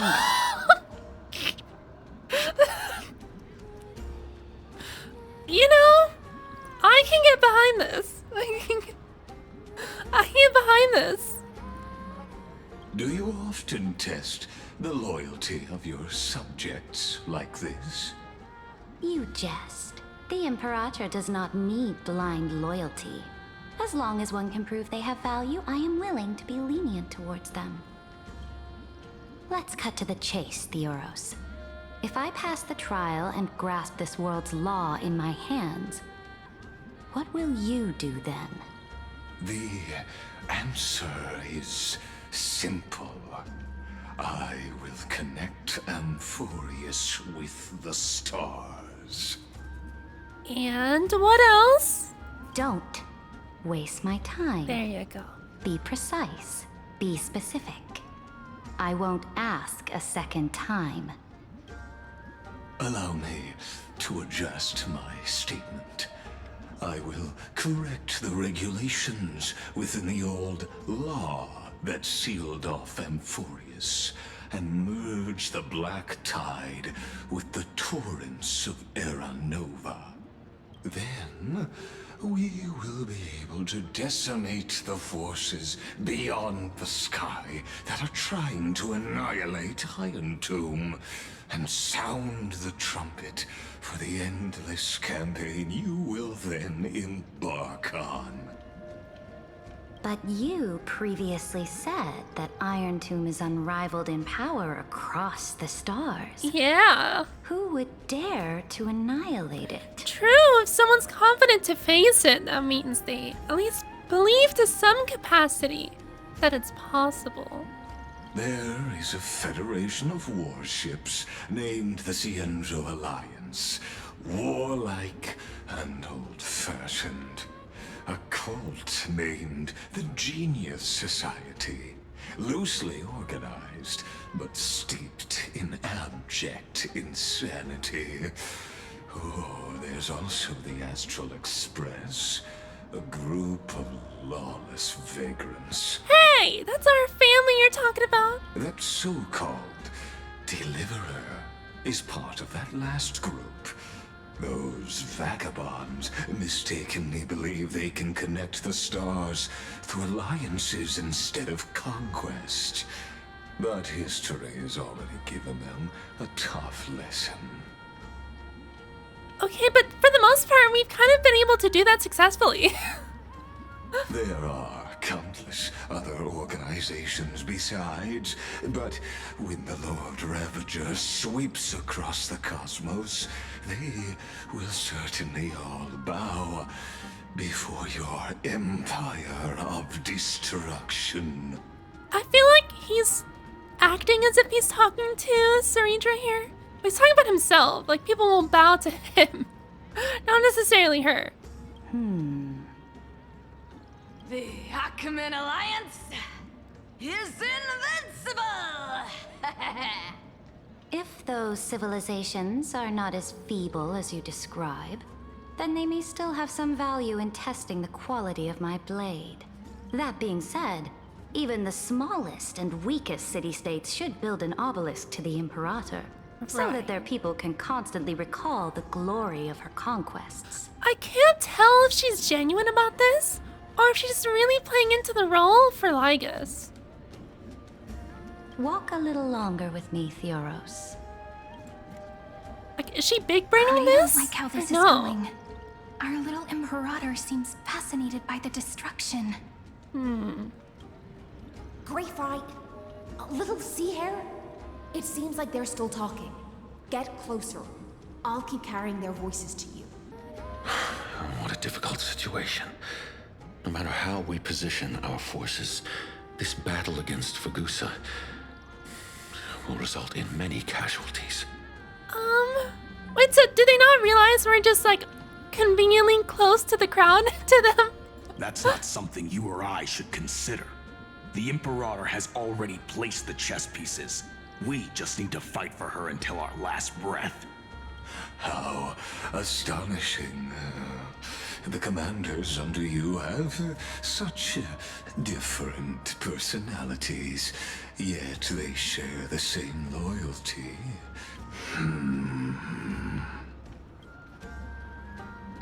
He's looking this way. Quick, do something and pretend we can't see them. Oh, wait, like what? Gulp down the honeydew, chat with the guest next to you, play a game with Cyrene. Alright, let's play a game. Let's rock, paper, scissors or something. Hi, what's up?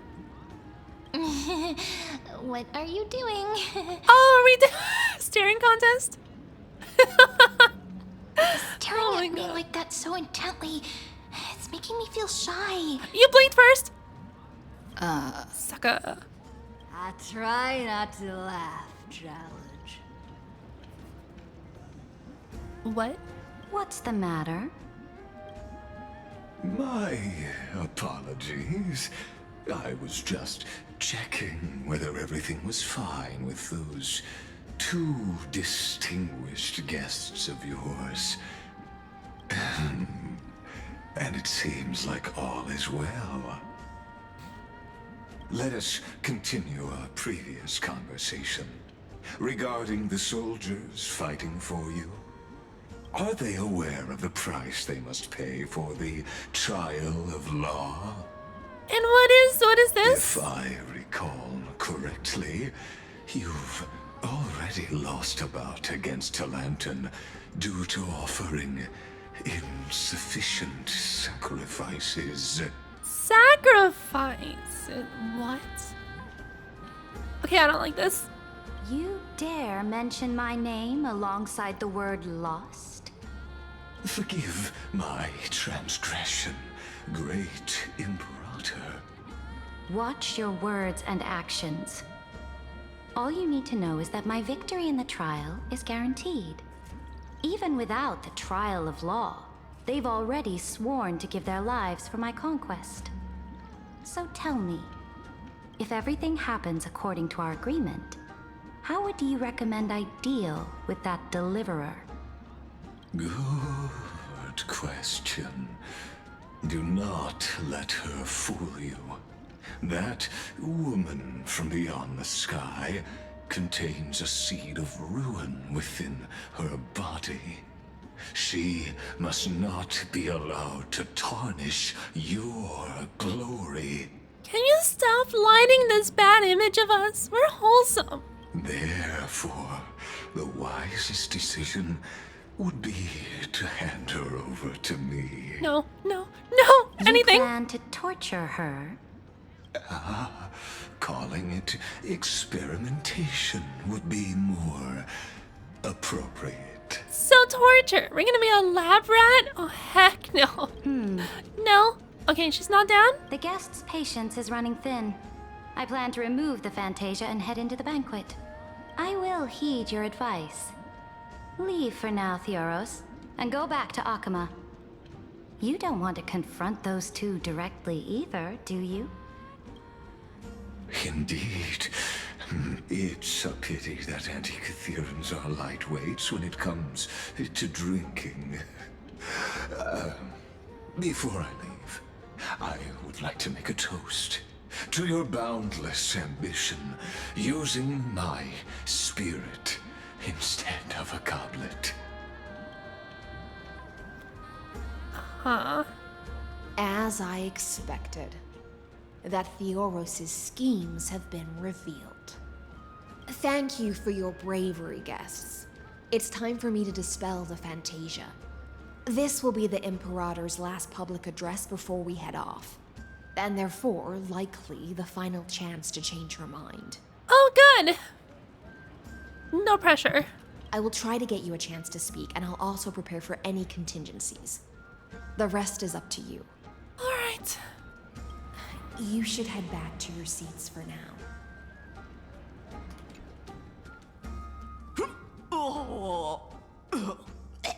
This honey brew sure wears off fast. What? The Imperator! The Imperator has arrived! No need for formalities. I should be apologizing for my tardiness instead. The hour draws late, and I trust you have all had your fill of brews. Therefore, I will not observe the usual ceremonies. Any warrior who has fought by my side should have those speeches memorized by now. The Imperator's word is law. Are you out of your mind, Dux Frigoris? The Imperator hates flattery most of all. He's just a fan. I guess. A joyous atmosphere is a better fit for showing me your resolve. I believe that you, my dukes, will do all you can to assist in the campaign against Fagusa, just as you always have. However, it's a pity that I have never tested your loyalty. Meaning what? What does she mean? The purpose of tonight's banquet is not to raise our morale, but to establish which allies our alliance can actually trust, and sever the heads of the traitors as a toast to all before we march. Oh, she's crazy. Yes. Jeez. Some among us have discarded their vows in order to foment vile conspiracies. Now listen. These traitors are standing right here in broad daylight. Surely she's not gonna point to us directly. Just smile and wave. Just smile and wave. Dux Gladiorum HYSILENS. Oh. She used the sea siren song to immerse the crowds in an illusion and conceal her whereabouts. She then worked with those from beyond the sky to spy on confidential matters, hoping to rob the core flame by force and harm me, the Imperator. Oh, that's not good. What is going on? Why are you making this so much more difficult? I mean, we can take on everybody, but it's fine.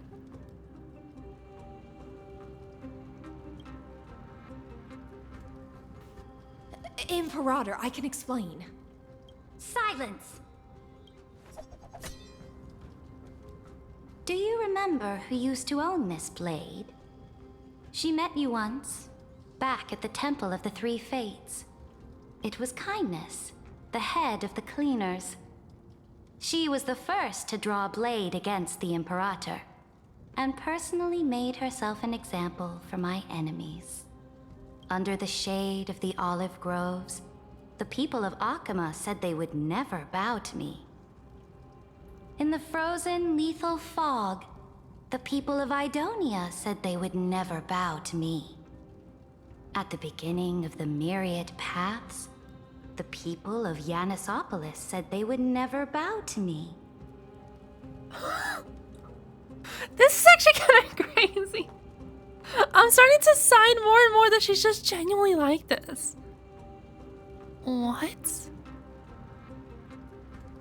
Are they supposed to make their characters likable to sell them? What is happening? I'm sure this has to be part of some big brain plan. She plays chess, she said. So, she's not, like, one-dimensional. But what is her angle here? Why? But now, they all lie silent. They now fear me as they fear the law. For I am Cyridra, and I am the Imperator. If you have any last words, say them to the Imperator. Then, face her judgment. Alright, now can we explain everything with LYGUS? Or what? After I cross this river, it will be a tragedy for mankind. But if I do not cross, then it will be the end of me. If you are ready, then I'll follow you and fight to the last. Deliverer.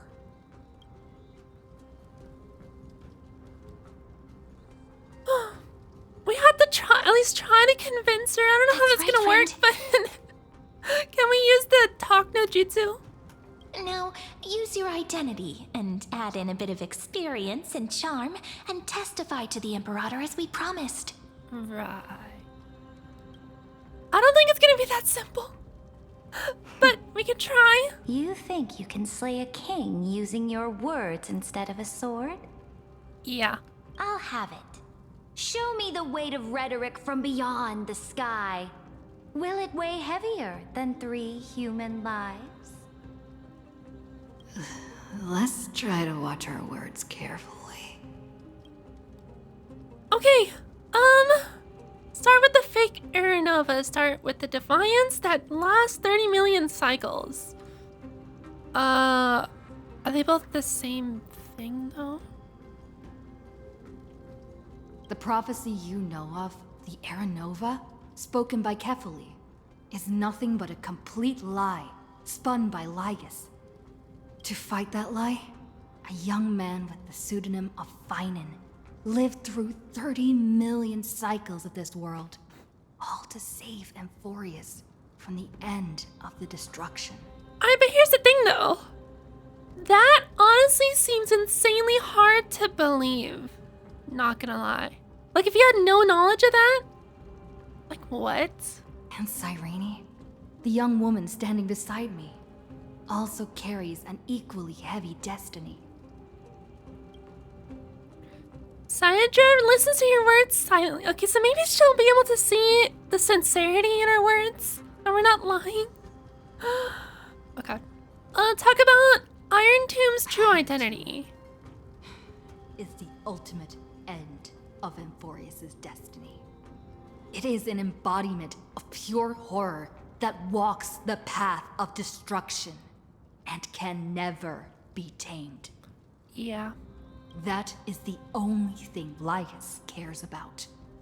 As for Amphorius, pure glory and campaigns, he doesn't care about any of those. Yeah, easily, because Amphorius isn't real to him. He will most certainly betray you. When that time comes, all of us will be ground to dust by the destruction. Sayadra listens to your words and shows no change in emotion. Oh my god. I guess we just gotta start fighting. I walk the path of the Trailblaze. My friends and I have always obeyed the creed of explore, understand, establish, and connect. Conquest and destruction are never ways to build bridges between people. Therefore, if you choose the way of the destruction, then you are our enemy. Then I'll place your ambitions into the same basket as LYGUS and smash them into pieces with my baseball bat. Daring the Imperator.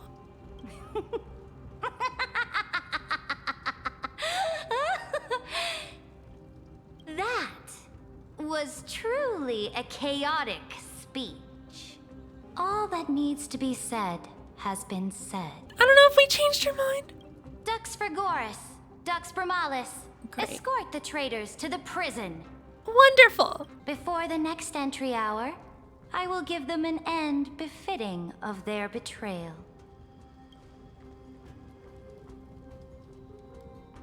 Oh, great Imperator, your ambition certainly eclipses all things.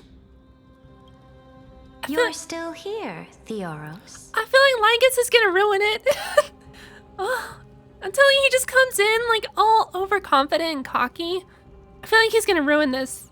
Had he not interfered right now, we might be in prison. But we'll see. Of course. As the Theoros, I simply cannot miss this moment, miss witnessing the fall of a nameless one. Or perhaps I am waiting for you to give me an answer. Why would someone as powerful as you use such a clumsy excuse as imprisonment to ensure the Deliverer's safety? Oh.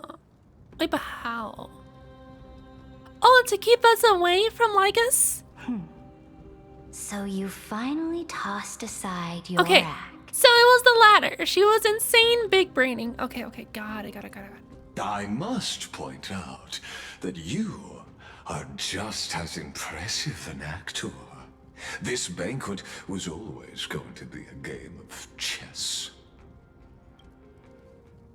where you would try to control both sides and turn both them and me into your pawns. That's right. That little Imperator never trusted anyone. She was always trying to see which side had more sincerity. That's us. That's me. Because we didn't lie to you. We didn't deceive you. LYGUS did. All right. We'll listen to you. Here you go. Also, please pass on a message to the Imperator from us. She can trust my friend. Anywhere, anytime. But as to the decision the Imperator must make, he has no wish to transgress her authority. We just want to tell her everything we know. So she was listening in the whole time. Use your identity and add in a bit of experience and charm and testify to the Imperator as we promised. And we won. Sincerity will always remain the greatest shortcut to people's hearts. So Talk no Jutsu did indeed work in canon. Let's go. I can toss your words right back at you, LYGUS. Why would someone as powerful as you pretend to be immortal and kneel before me? Unless you enjoy giving flattery and prostrating yourself. You are mistaken. I am only trying to ensure the experiment's autonomy, meticulousness, and perfection, thus avoiding any unexpected outcomes. A forceful intervention will only create larger errors, reduce efficiency, and introduce ugliness.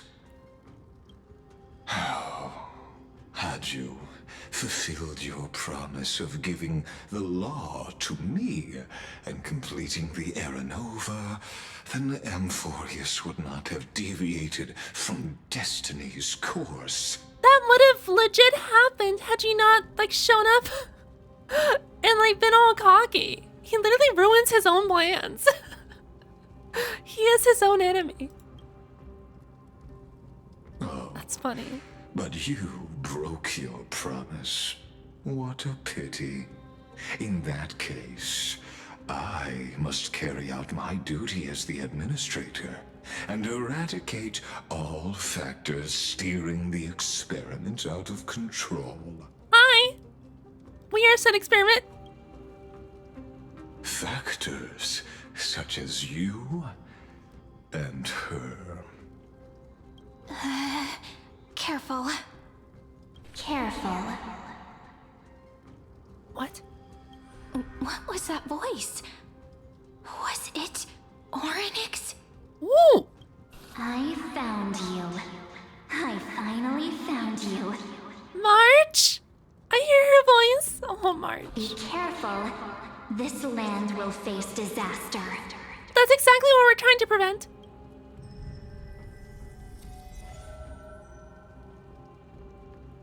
Oh. The time of judgment is nigh, my lady. The prison I have built for you is now complete. Yeah, I don't want to be an experiment, so, I'm good.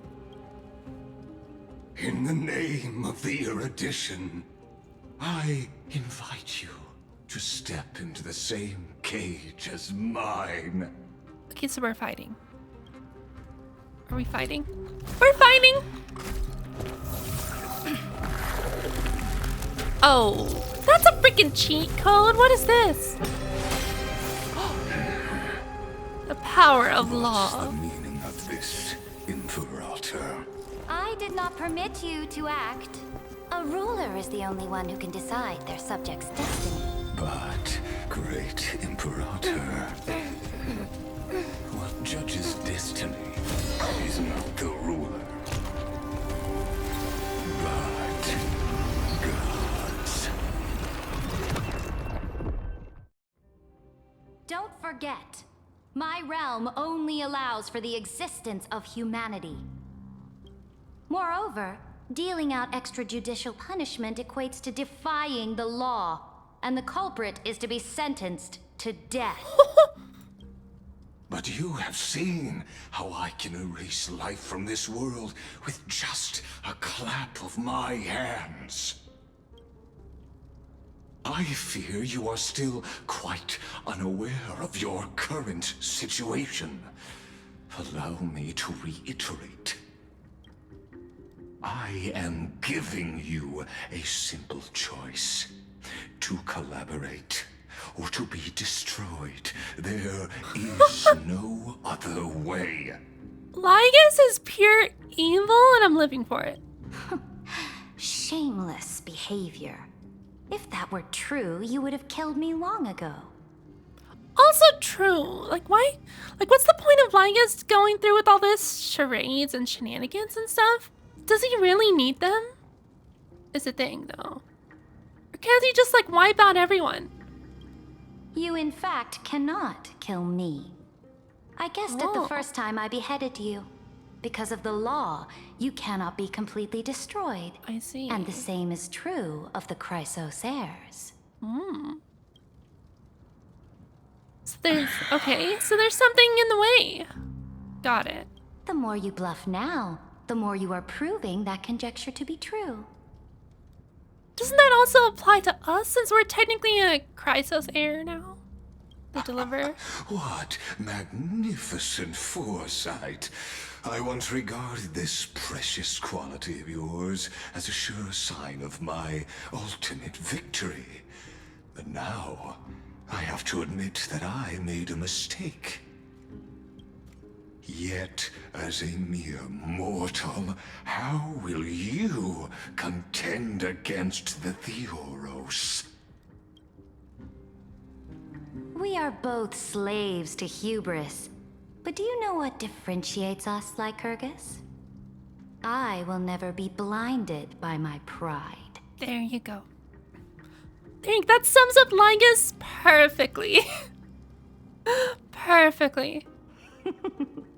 If I wish to break the scale's balance, I only need to appeal to external forces and use them for my own ends. Wait, did she contact Herta? Herself? Herta? Finally, you yes, get to meet face Herta! to face, senior society member. I offer sincere acknowledgments for your many past achievements, but I must deeply regret your current perspective. Trust me when I say that you aren't the only one feeling regret right now, Screwlum. So you two are the allies from beyond the sky the Deliverer spoke of, and why she demanded the divine authority of law. Come and prove your strength to me. Show me the power of these so-called paths. I have spent much time and effort to secure this treasure from beyond the sky just for this moment. In the name of the Sovereign of planet Screwlum, your allies have responded to your call, esteemed Imperator. Please allow me to spell the situation out for you, Lord LYGUS. Permission to read the ultimate protocol is already in my hands. It'll only be a matter of time before we acquire the authority to write and execute commands as well. That's right, bunny! You're There's cooked. no way the flame chase journey You're will cooked. continue after you've burnt your bridges so thoroughly like this. Do you really think you can still win? Oh, seriously. Don't embarrass the society.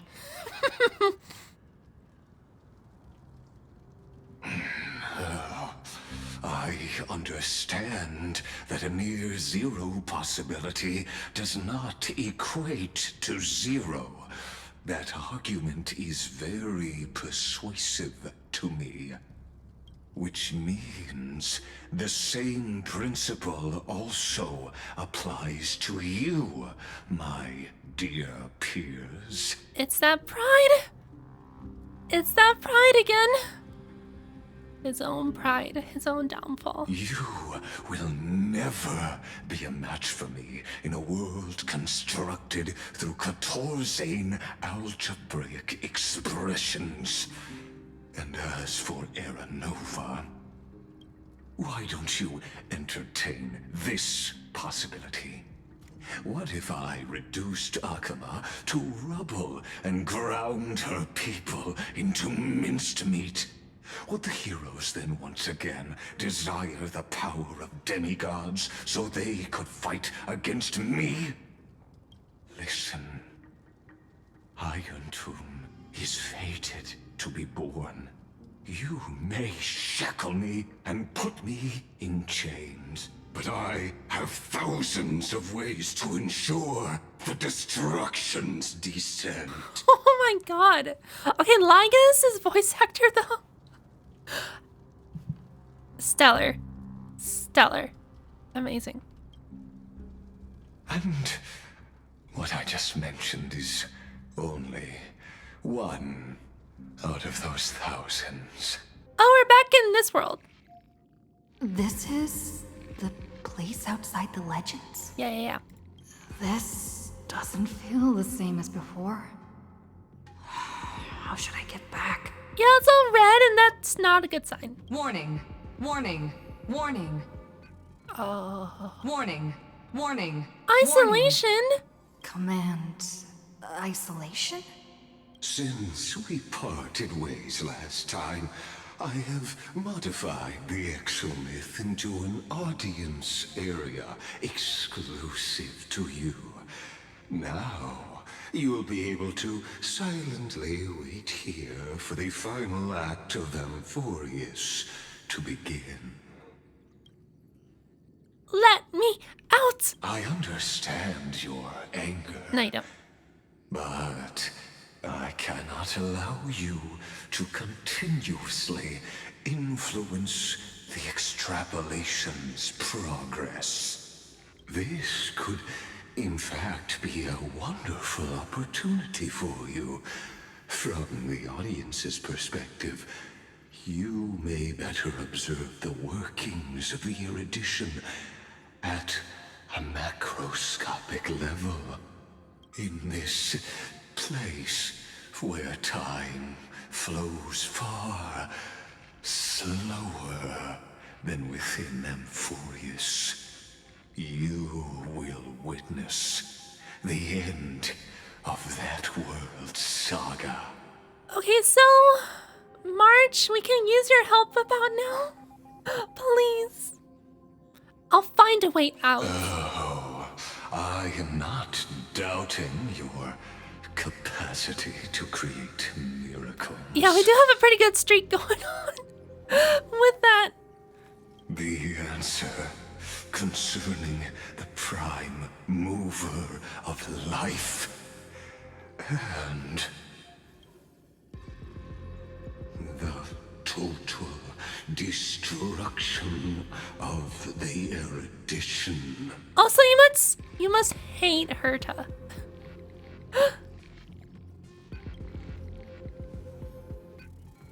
Do you see me as their faithful disciple? I am certainly not. I have tried so hard to ensure Iron Tomb's birth, just so that I can correct the error named erudition that humanity crafted with their own hands.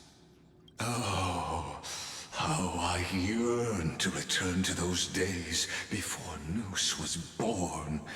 Back then, the boundaries of knowledge were like the starry skies, evoking feelings of longing and delight among humankind. So, hatred, envy, what else is going on here? But now, truth has become the sacrificial offering required to gain an audience with them. And the geniuses would say that Noose already knew. That arrogant Eon was born from the primal mobile of humans' desire for knowledge. Yet, they themselves sealed off humanity's capacity to seek enlightenment. I am simply cutting down a tree of doom that we planted ourselves. Well, it's probably within good reason that they did that, but I can see. I can understand his point. I must admit that the process of answering your questions has reminded me of the happy days of learning in my youth. However, it is a pity that my true form must now descend into Amphorius to deal with the accident that arose because of you. Accident, Alberta? But you won't have to wait long. When the curtain falls, you'll surely understand mine and Amphorius's ardent wish. That's alright, baby March. Oh, come clutch for us. My wife, March, will be clutch. Where time flows slower than within Amphorius? If LYGUS spoke the truth, then I don't have much time left. But how can I get out of here? Can you hear me? Little one. Is that Herta's voice? Hi, Herta. Warning, warning, warning. Hurry up. Put some speed into it. I can't keep this up for much longer. Okay. I'm sorry. That old Intellitron overlooked one little detail, and Screwy and I finally found an opportunity. Save me, Madam Herta. Let's keep it short. While you were gone, well, in those few years, Amphorius... Years? Yes, time dilation, resulting in an uneven flow. That's Don't you know crazy. this already? Let's stick to the main points. The Chrysos heirs activated the chronocognitive anchor and helped Skrullum and me open a hole in the firewall. We made some adjustments, so he can't attack us immediately, but it won't hold for long. Also, this is a cool way to, like, severely advance the plotline. Critical warning. Critical warning. Time is running out. Here's the conclusion. It'll probably take a long time for Screwy and me to completely break this cage before Chrysos heirs have a full grasp of the law. To be safe, we'll continue to launch side-channel attacks on the system to give you opportunities to escape. You need to seize these opportunities. So start moving and find a way to pull off a magnificent jailbreak. Okay, sure. Do you know how? We detected another path's influence. Remembrance? Elation? Critical warning. Critical warning. Its power is strong. May be able to help use the path's power. Make it detect you. How? Unauthorized communication terminated. Oh, well, we have Mem. He is Mem. Is Herta saying a certain path's faction has arrived in Amphorius? And I can ask them for help? Yeah. I mastered the powers of different paths in my previous journeys. Think hard and figure out exactly which faction has arrived at Amphorius, and which path's power I should use to call for reinforcements. It has to be a remembrance. Are these showing my memories? Nanook. Okay, definitely not. Stellar Definitely in my not. body. I woke up at the Herta space station and gained the power of the destruction. The recap. A world that'll give rise to a Lord Ravager would definitely draw the attention of the destruction. The Stellaron in my belly is gonna be super useful.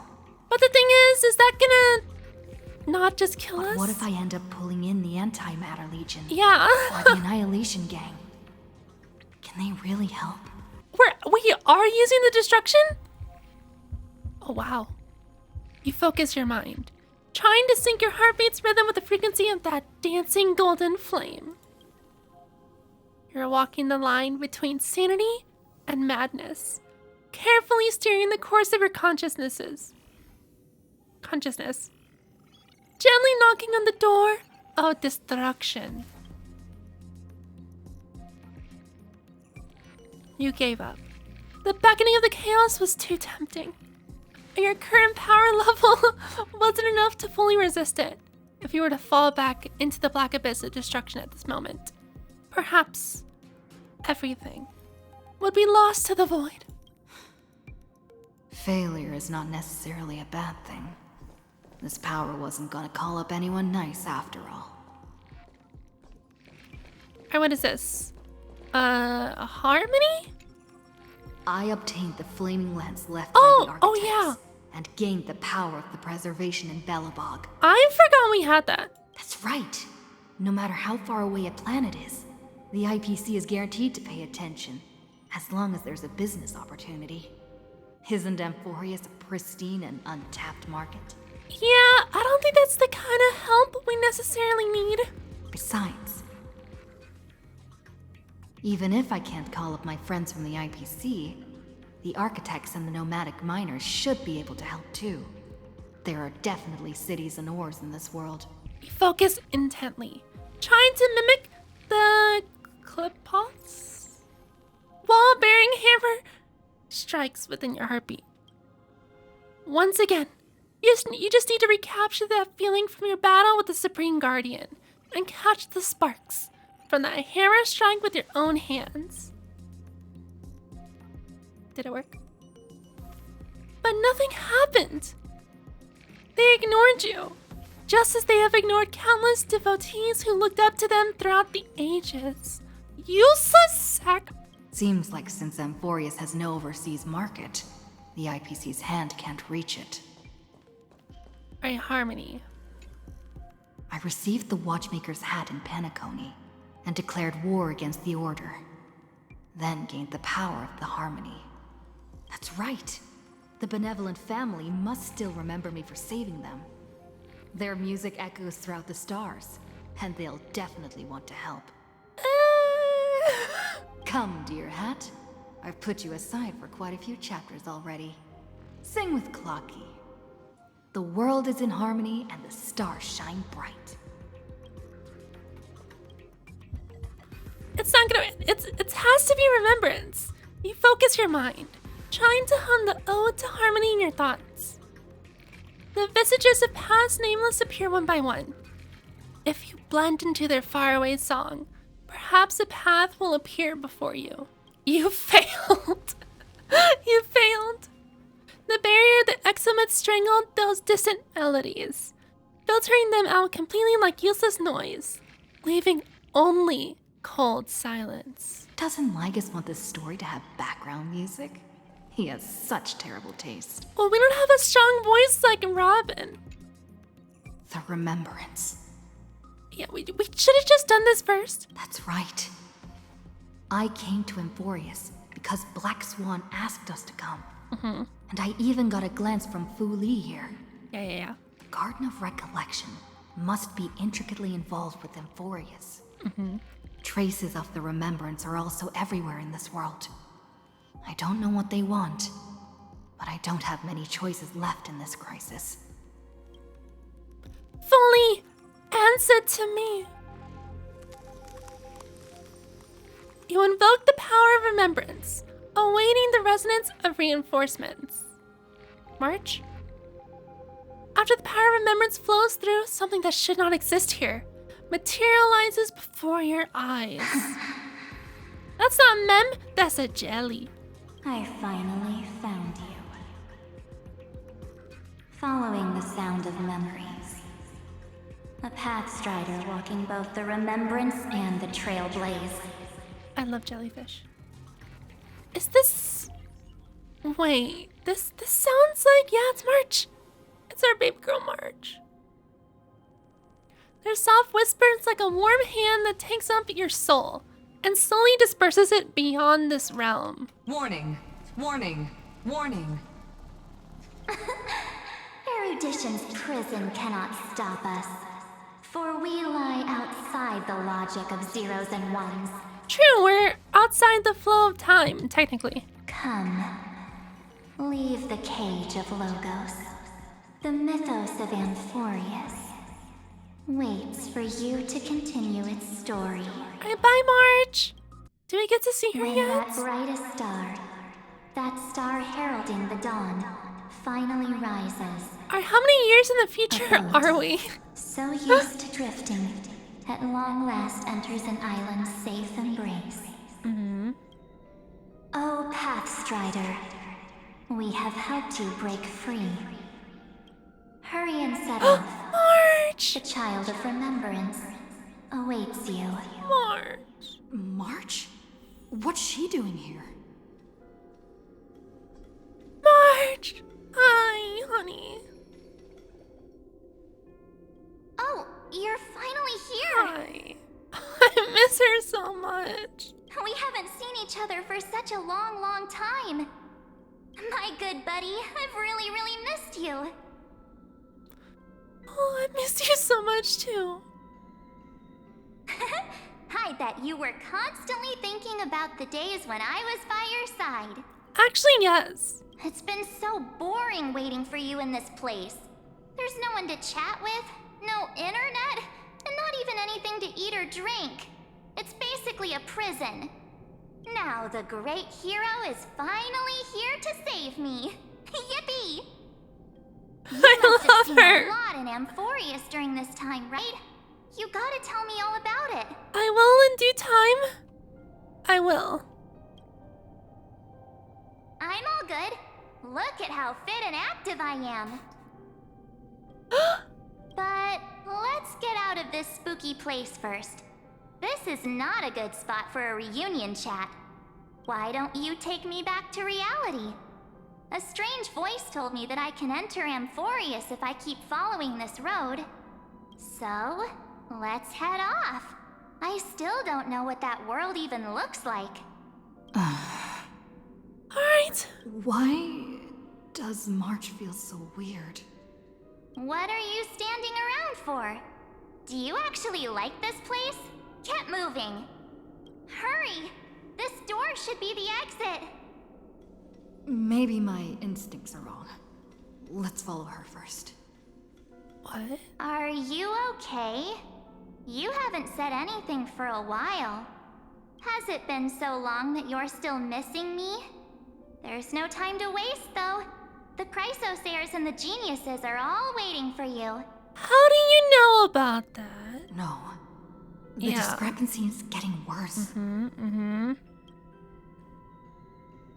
How do you know who's waiting for us? Huh? Isn't Amphorius the world of the Chrysosayers and their hero's journey? I could figure that out in an instant. No. Ken and March would not. But Amphorius cannot be observed from the outside. She couldn't possibly know about these things unless... Don Hung told her. Where's Don Hung? He should be back in the Express now. No, he's not. Maybe I just happened to miss him. Right. Never mind. Don Hung's super reliable. We don't need to worry about him. He's probably waiting for us somewhere. All hail and hearty. Yeah, that's not his style. No. The Geniuses would have made sure that Don Hung made it back on the Express. Besides, the March I know wouldn't be so dismissive about her companions. Something's not right. She's not March 7th. She's March 8th. I guess you have something you want to say to me? Then there's no need to feel things out first. With questions. Let's treasure the time we have together and be frank.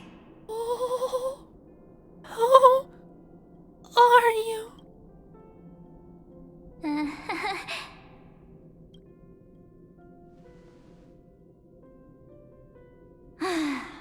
As expected.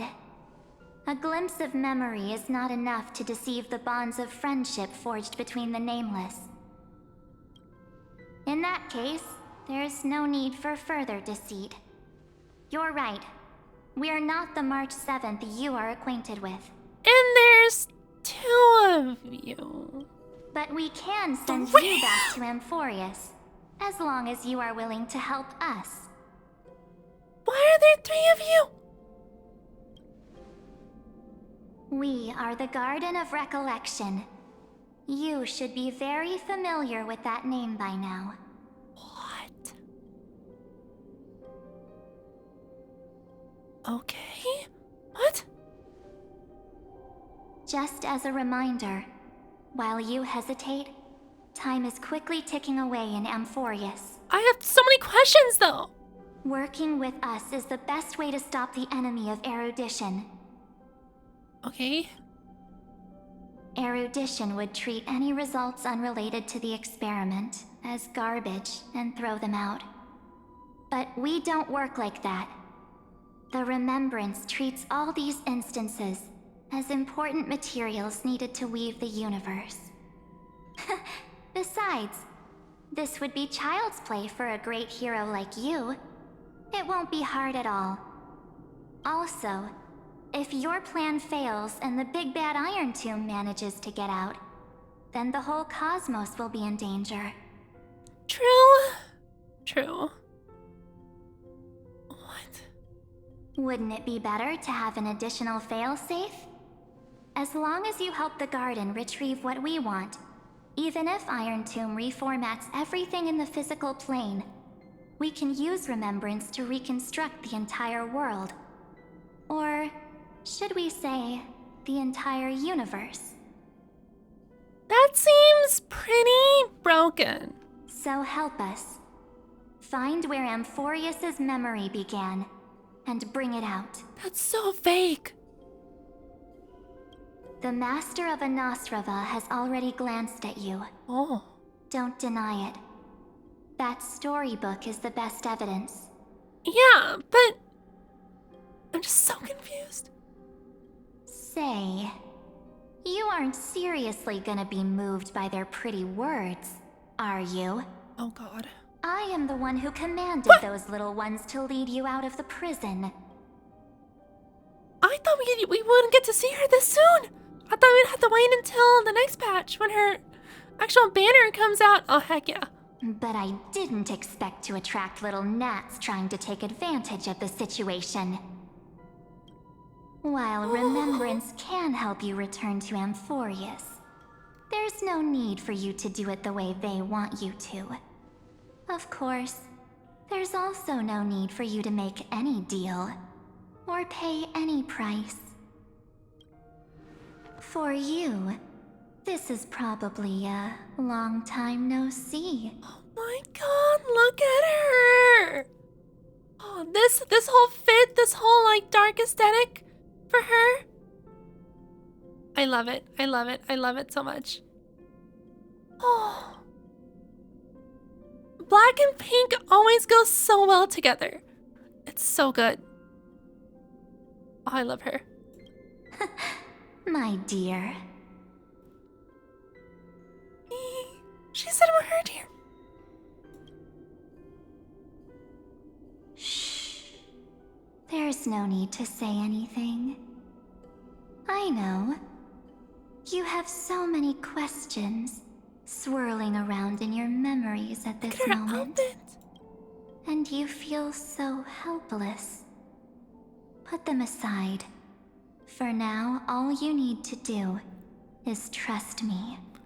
I'll trust you, I will. Shenanigans aside, theories before they start explaining and going into anything. So this is not the March 7th that we know, because the March 7th that we know is the one that was encased in the ice and given a name later. I don't remember, did they find her on March 7th when they released her from the ice? I don't know. March 7th is true form, so to speak, like her original self, maybe? And all the other like little marches that we see are Garden of Recollection members, so to speak, like her little lackeys. But the thing is though, why did they seal March 7th and make it so that she shouldn't look into her past, which I assume is this? Why is it a bad idea for the Garden of Recollection to do that? I don't know. Or do you need more proof? That won't be hard. Is she asking us to hold her hand? Also, I like the question mark earring. Cute. Wait, stop it! They're awake! I'm gonna keep our first photo, alright? It won't come to pass while we're around. March! Holy throwback. The statue. Is that Don Hunter's brother? Oh, look at her. Oh, did you hear that? She just called me, but I'm the chamber is full of pain. We won't escape from it. Hey, are you sure? Maybe a couple of punches will help to jog your memory. Punches? I don't remember that. It's as if they all happened just yesterday, right? God, I love her. I don't want to lie to you, which is why I will not use her name. Oh my god. Look at this art. Gorgeous. Yeah, this has to be like March's true form, in a sense. The third month of Amphorius is the month reserved for the Veil of Evernight. So, place me into your memory using the name Evernight for now. Alright, Miss Evernight. I'm happy to explain more, just not now. We might have a lot of time to ourselves, but Amphorius does not have that luxury. I bet this is also fun for the VA as well. To use the same like March voice, so to speak, but like change the tone like this. Cool. If we do not stop erudition and destruction, then the journey you've treasured so much will face the prelude to its obliteration. A countdown not in amber eras, but in days, minutes, seconds. So, take this gift. Can I take you too? This burning core flame. This footnote of a transaction. It contains hope and the warmth of the entire world. We're taking her too. Ripples of past reverie. She hid this fire in the long river of time, hoping that her wishes would transcend time to reach your hands in the future. Now, take it, and return with it, dear friend. Return to Amphorius, and overturn the final era Nova. Sure, you say it like it's simple, but okay, we're on it. Witness the time that stood still for the Deliverer, and the resistance that never bowed to the destiny of destruction over the long years that passed in a flash. Then, with this core flame blessed by the remembrance, respond to their hopes and blaze a trail to the future. She said that I will silently watch in a corner of time, waiting for our next encounter. Just come with us. I'm sure that we can give you screen I believe time. the wait won't be too long. Good. Until next patch. So like a month, 2 months? What exactly is happening? Keep going. Keep trailblazing. For Amphorius. For you. And for the March 7th in your memories. Go forth. Is this Akima?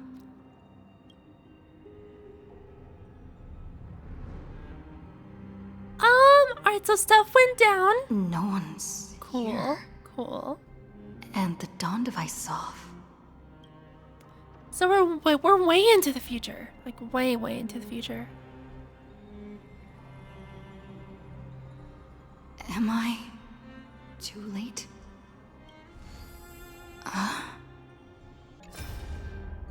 Herda! Hey kiddo! Can you see me? Thanks Thanks to that little Empress granting access to the ultimate protocol, Screwy and I rewrote the progress of Aranova while you were away. My guess is you don't have much time to listen to all those complicated principles right now. So let me break it down in simple terms that anyone can understand. Amphorius has been racing down the path of destruction for far too long. An underlying logic of Aranova has been completely corrupted. Screwy and I put in a lot of effort, but we could barely manage to overwrite a small portion of its logic. Let's take the progress bar as an example. Iron Tune's progress bar is currently at 99.98, and through this rewritten Aranova, we're confident we can push it back to 96. Let's be conservative. Say 97? This is a critical matter. The internal structure of the scepter is too unstable. And we don't know what complications might suddenly arise. The most rational course of action is to quickly run another extrapolation to buy the cosmos a bit more time. Once you've dealt with that troubling old Intellitron, don't hesitate and start the next cycle of extrapolation right away.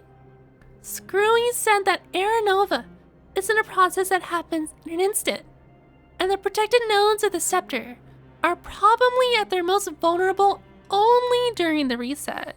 Only by initiating this progress. First, can we seize the opportunity to make our move? It's all up to you now. Deliver. So they bought us some more time. Chrono-cognitive anchor? Yeah. Great. There's so much I wanted to say for our reunion. Yet now that you're back, there's only one thing to say. Welcome back, friend. And your eyes? Oh. It's been such a long time. How long? CYRENE! I'm so glad you're still here. You must be really confused right now, aren't you? So much has happened in Amphorius while you were gone. But don't worry. The Deliverer can't afford to be lost, no? Now, please follow me and turn the pages of time and hear the words everyone left for you. Oh, so everyone's I'll tell you like the story dead. of this 1,000-year journey. That way, it won't just be my memories alone. 1,000-year journey is crazy. CYRENE can't hear me? 1,000 years is crazy. Look, the scenery of the past has resurfaced. Time flies. 200 years have passed since the Deliverer's fall. And her voice now is a lot more into the Aglaya that we met. We had to return 3 core flames of law, romance, and ocean to stop LYGUS, but even so... So they did stop him. Terravox has fallen. Oh. The 2 geniuses vanished without a trace, and Zeridra embraced her fate. At this rate... Aranova will come, and Amphorius will fall into the destruction. Oh... It seems the key to rewriting the end once again lies in the core flame of world-bearing. According to the instructions left behind by those 2 geniuses, we must get it into the Deliverer's hands, no matter the cost. Because Herta was able to push back the percentage. So this isn't technically the last time, right? We can reset it again? But how? We need to find a way to hide the core flame. And we must buy enough time to keep LYGUS at bay. About that, Rini might have some good news. She had that dream again last night, but the Titan's voice was clearer than ever this time. She said, "Pass the flame into the future." Is that a prophecy from Orynyx? She chose to side with humanity this time and hide one of her kin's core flame? It seems Amphorius' fate isn't sealed just yet. You're right. History has changed. Humans and Titans are both giving their all to keep this world going. Let's go. Perhaps a relay across the ages is finally about to begin somewhere out there. Unfortunately, life will never go smoothly. Leiden's army is already at our gates, and their commander, that LYGUS, he's right outside Akama. Light calendar 3960. CYRENE, under the pretense of a campaign against Vagusa, sacrificed 500 Chrysos heirs to complete the trial of law. This tragedy shook everyone in Amphorius. That's insane. That same year, CYRENE the Imperator was assassinated, after which Aglaia the Goldweaver took command. Thus began humanity's second flame chase journey, a path hanging by a thread. Come, this way. The eternal holy city? What part of that eternity ever lived up to its descriptions in poetry? The Marmorial Palace lies in ruins. Countless mortals have perished because of your stubborn resistance. It's time you learned the cost of refusal. Now, answer my question again. Where is Kefali's core flame?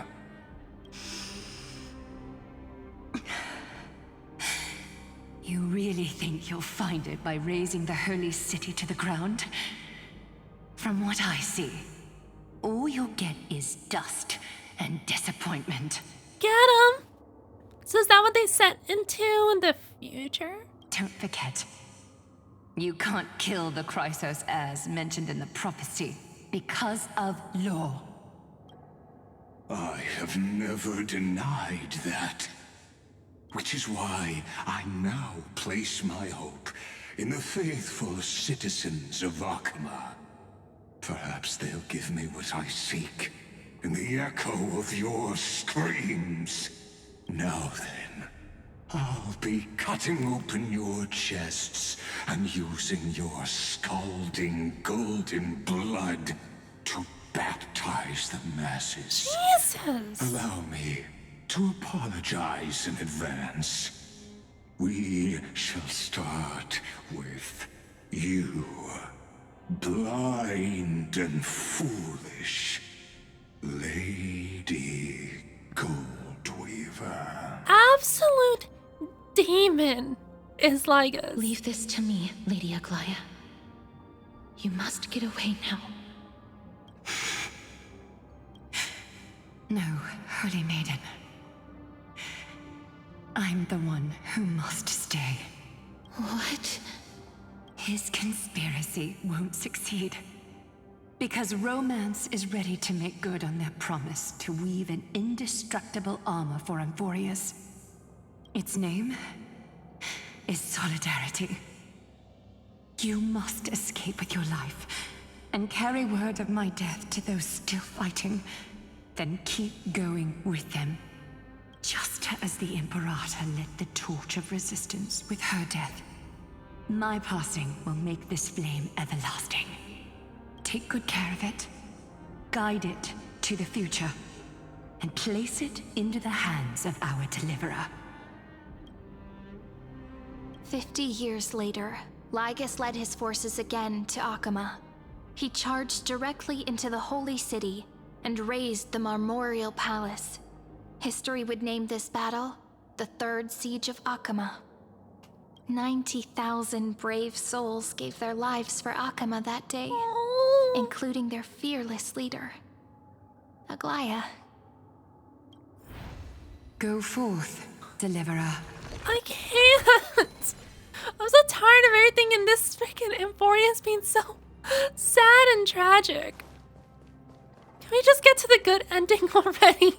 Please. When the frost melts and the snows give way, the flowers will bloom again.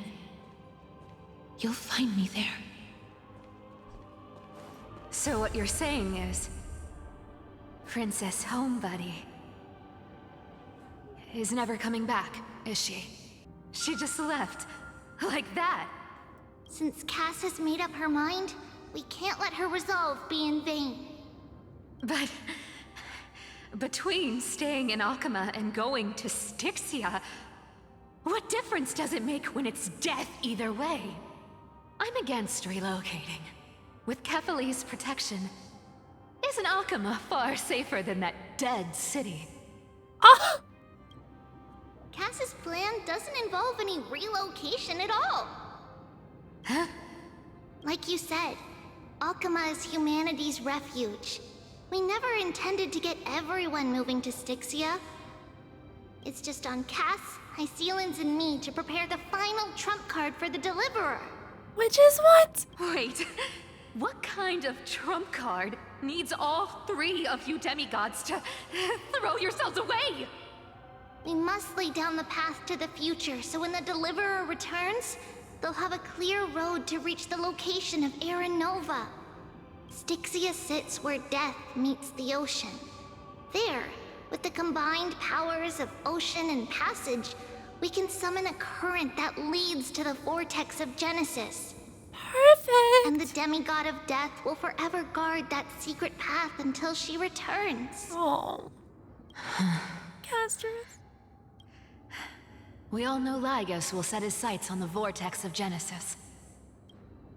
That's exactly why we have to do this. Guess I underestimated Idonia's Maiden of War. She's got way more steel than I thought. And Cypher, we need you to head to Castrum Kremnos as soon as possible. By any means necessary, forge an alliance with Strife. The prophesized Crown Prince has already been born. He shall become the new defender of Akama, protecting this land after we leave. Wait, cause Strife, that is Finan, right? Is he technically born? No? Or is that my day? You don't need to worry about that. No, Strife is Finan. I just came back from Castrum Kremnos. No? Only a step ahead of the news. Treeby, something's flying towards Akama, and it's really fast. What is it? It's a spear! It's the Kremnoans. Their king's already here. With the protection of the demigods Trebios and Cyphera, Akama endured wave after wave of warfare, though just barely. Castorus chose Styxia as the last resort, and completed the trial of death, causing the stagnant waters in the River of Souls to recede. Soon after, Trebios departed on a long journey. That same year, the Kremnoan king Euripon, along with his son, Prince Midamos, joined the Alliance to safeguard the Holy City in the Battle of Deliverance. Nice! Go on, and see you tomorrow. Stop! I can't! Breaking me apart buys this world even one more second. And so be it. Oh. Just watch your back, though. But, yeah. But it's gonna hurt a lot! Pain brings endless torment. But it can never destroy me. I believe that you were thinking the same thing when you stepped through the gate of infinity and jumped off that cliff. Can't argue with that. In the current situation, this is the only path Akama has left. Just do as I say. Split my soul into 5 pieces. Forge me an immortal vessel. Let the blade of strife hang forever overhead. Locked in battle with their enemies to the world's bitter end. Oh, he's a warrior. Hmm. Oh. There's no need to be sad, Lady Trebios. Haven't we already taken great strides towards that promise tomorrow? In this life, my people no longer have to drown in false guidance. Kremnos has washed the blood off its fate. Amphorius no longer needs a god named Strife. So let me shatter the former laws and turn the Lance of Fury back into a weapon that protects the world. Everyone in this in Amphorius is so precious. We understand. By the way, can you do me another favor? Oh? The 7 sages from Grove of Epiphany are already en route. They'll arrive in waves to join the Resistance in a couple of days. Among them is a scholar named Anaxagoras. He has extraordinary insight and fears no sacrifice. This soul-rending ceremony wasn't just my decision. It was his counsel. His wisdom will surely be the backbone of Amphoria's survival. Watch over him. Carry on this everlasting flame for me. Through Anaxagoras' ritual, the demigod of strife split his soul into 5. Courage, honor, tenacity, sacrifice, and reason. Each sealed in blood crystal and cast into battle. The people held a 10-day funeral to mourn their fallen god king. And As through they his should. sacrifice, humanity was granted 200 years of peace. Wow. That's pretty good. That's pretty good. Keep moving forward. My blood will pave the road ahead for you. You know, every time I get more and more mighty, the more I love him. Oh. Keep moving forward, little Gray. See you tomorrow. That seamstress wasn't wrong when she said a lie needs more lies to keep it together. Reason and trickery. Never thought we'd be the pair to finish this final setup. Can't catch that Tin Man without your little slides. Besides, this is our last shot.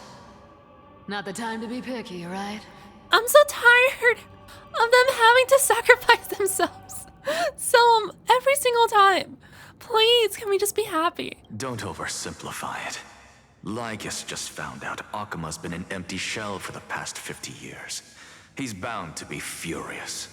At this rate, he could have done anything. That's exactly what we want. Rage blinds even the brightest minds.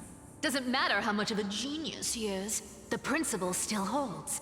Once he storms into the council and confronts me head-on, you trigger your alchemy with a boom and turn him into a caged beast. Easier said than done. You still have to pass yourself off as the deliverer without anyone catching on. And you really think a human alchemical array can bind a godlike being? That's just nonsense. Just bind it for enough time. Easy. Getting cold feet. Or you just don't believe in the almighty worth of the demigod of trickery. Just tell me straight. Can you do it or not? Of course I can. And it'll be child's play. Then what's the point of the whole charade? But I've got 2 conditions. Since this is the final act, if we're doing it, we go all in. No half measures. Naturally, yeah. Oh, I'm listening. First, shift the battlefield to the vortex of Genesis. It would be more convincing if the deliverer were to appear there. Besides, the vortex is cut off from the world. No place in Amphorius makes a better prison. If you pull that, wouldn't our deliverer have to face tank LYGUS as soon as they come back? It's fine, it's fine, it's fine. That clash is inevitable. All we can do is create more chances for her. And that's the second condition. The vortex belongs to Fagusa in the first place, remember? And there happens to be a demigod of ocean among the few survivors in the world. HYSILENS? Loop HYSILENS in. Yeah. Let her join the final act. I'll transmute myself into a philosopher's stone and embed myself into the formula. And when the time comes, She needs to shatter me and scatter that stone's ashes into the ocean within the vortex. Huh. I guess people weren't wrong when they said you're insane, Grove Boy. I've got no idea how to outwit a reclusive genius. But making an anti-Cathiran suffer? The demigod of reason has 10,000 ways to do just that. And what I just mentioned was one of them. So what exactly does your formula do? Now that would spoil the climax, wouldn't it? He used his own line against him. By now, HYSILENS must have completed the Sky People's ritual. Ika! Since that Theoros loves a good performance as much as I do, let's make sure he enjoys our show to the fullest. As for how the Deliverer will complete the Era Nova, well, that will no longer be our concern. It was the last battle known to the world, initiated by two demigods least suited for war. In the end, reason and trickery kept their word. At the cost of their lives, they sealed LYGUS within the vortex of Genesis, where he remains to this day. Alright. Time to go forth. fight him. Finish the greatness left undone. I will. I will. Quit overthinking! Just run! Keep running. That'll be enough. Will do, Cypher. Will do. Cyrie, it's dead quiet here. Oh, hi. Akuma will stand eternal. Miss Cypher's lie has crumbled after all, but it's all right, because all of us have fulfilled our purpose by now. When the Deliverer returns, no matter where she is, sky will turn clear, and a rainbow bridge will rise, carrying her to the final battleground. Cyrie, this arduous relay is finally nearing its end.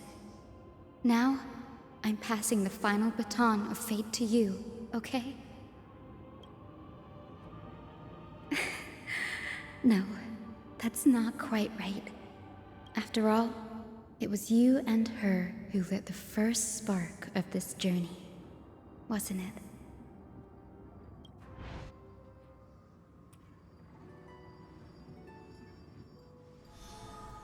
Oh, I thought it was a special cutscene. Oh. I'll tell you the story of this 1,000-year journey. That way, it won't just be my memories alone. And I'll share the moments I spent with you with everyone. That way, the path we walked becomes a memory shared by all. People will know that there's nothing left to chase. Amphorius has already welcomed the dawn foretold in prophecy. Just like I said, this won't be harder than the last time.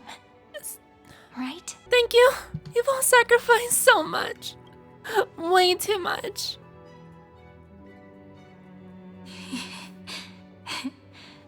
I wonder what kind of expression you're wearing right now. Probably the same as always. Calm, resolute, and brimming with confidence. If I have the chance, I'd love to see it again. Stop. Because it's really been far too long since we parted. Is this all a memory? Oh, everyone's dead? Someone as sharp as you must have realized by now that this isn't reality, but a maze of time. As the last link in the relay, I will return to the Temple of the Three Fates, tell Orynyx all of our stories, and bottle every page we've written into the little flask of memories. And then, may it set sail in peace, drift down the river of time along with the core flame of world-bearing, reach your side, and lead you back to Amphorius. Just like the first time we met, right? Oh, little Mem. Little Mem. Even though this cycle has no demigod of time, time has always stood on humanity's side.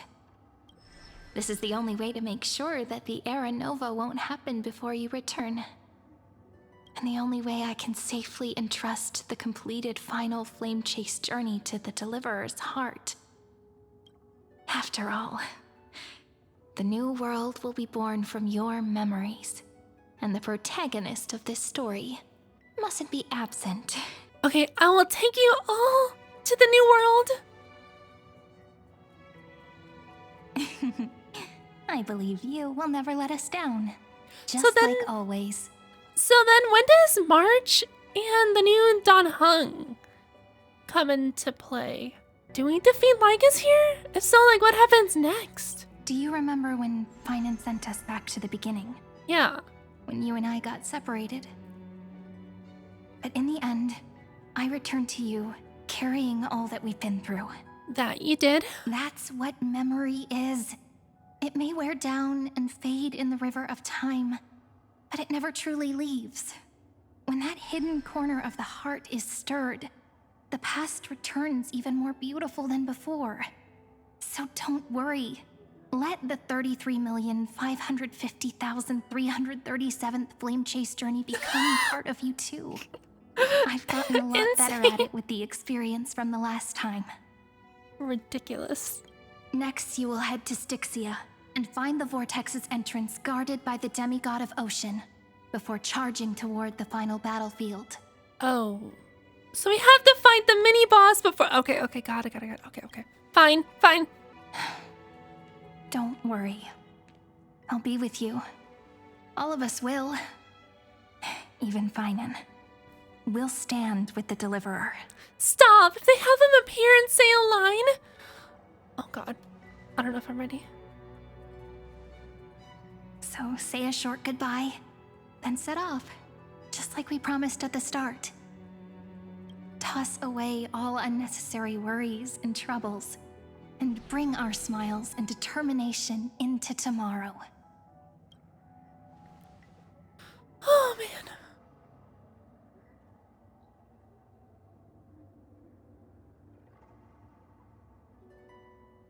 The last baton. I wonder how long you'll have to wait before passing it on to her. No matter how long it takes, it's okay. Waiting is what I do best. After all, it took 33 million cycles for her to arrive in our world. What's a few moments more? Jeez. Jeez! You don't gotta say it like that! Oh my god, this one's gotta easily be the most, like, mentally taxing on Stell. The therapy you will need once we get back to the Express and everything is chill. Holy. But, Cyrie, what if you wait and wait, but that hero never arrives? Not possible. Yep. Because I know that no matter how long it takes, she'll definitely return to this place. We can't let her down. Cinema!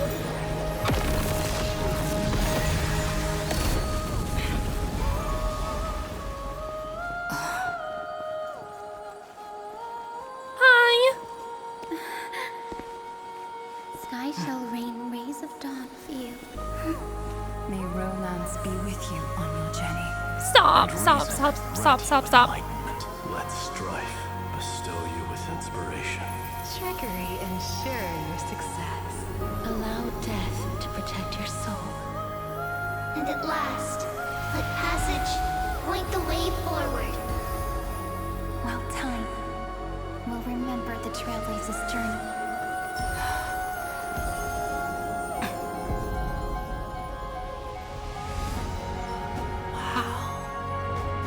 That is gorgeous!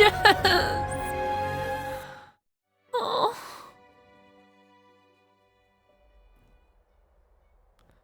Is this Styxia? What happened to this place? Alright, let's wrap it up, okay? I can't fall in love with these characters more than I already have. Stop. I need to find the entrance of the vortex, guarded by the demigod of ocean. HYSILENS. Is she still there? Long time no see, trailblazer. What? Generation after generation of Chrysos heir heroes have tried to defy fate with their blood and tears, either voluntarily shattering their souls or waiting in eternal solitude. But alas, fate can never be defeated. Reason and trickery may bind my flesh, but my will shall never fall silent. It should. So the demigod of ocean, the Dux Gladiorum HYSILENS, sought to bring me into a fantasia with her voice and drown a genius in slumber. But alas, it was all a hopeless dream. That warden fell before I did, due to erosion of time, while her prisoner remained unchanged. And yet, you're still bound to this place, buddy. True. I can't leave this place, but what of it? You should have heard of this fable. In a shadowed cave lived a people, imprisoned from childhood, and chained so that their legs and necks are fixed, forcing them not to look around at the cave, each other, or themselves. Behind them is a fire, and before them loomed the stone wall of the cave. The flames cast shadows, while the rocky surface threw back echoes. To them, that false play is the whole world. Yes, I'm trapped in the cave, but I know it's all just a fleeting illusion. I don't struggle in dreams. I wait. Uh-huh. And now, my deliverer has come to defeat me and save this world that never owed you anything. Oh, you'll need to awaken the singer here and unseal the prison called Vortex of Genesis. Easy. Light work. You'll be the one to unshackle me and bring the cave crashing down. So you're on board. Of course. What? I don't mind waiting a little longer. Let me guide you through this next illusion. One last memory from that prison warden. I hope you'll watch the stories of this fantasia closely. Logically, the deliverer must see the world for what it truly is. Emotionally, this memory captures the fate of everyone in Amphorius better than anything else. Only by feeling it for yourself can you understand my point of view. The meaning of destruction. I mean, understanding it is one thing, but like agreeing with it is something else. And we don't agree. Unshakable resolve, I salute you. But before we step onto the final stage, let me ask you this. In the spirit of that fable I told you just now, can the prisoners in the cave learn to see the shadows and echoes for what they are, and stop mistaking them for reality? I don't know. The city you cannot destroy. Wow. Oh, it's a new place. Oh, 31. Gotcha. Okay. Uh-huh. I see. Look, the fire projects the face from her memories. An actress upon the stage of this play. The dark tides flood the sea, and our kingdom teeters on the edge. Fear not. Our queen has gone to the borderlands. She'll quell this calamity herself. This is the scene when the Chrysos's heir of ocean was born.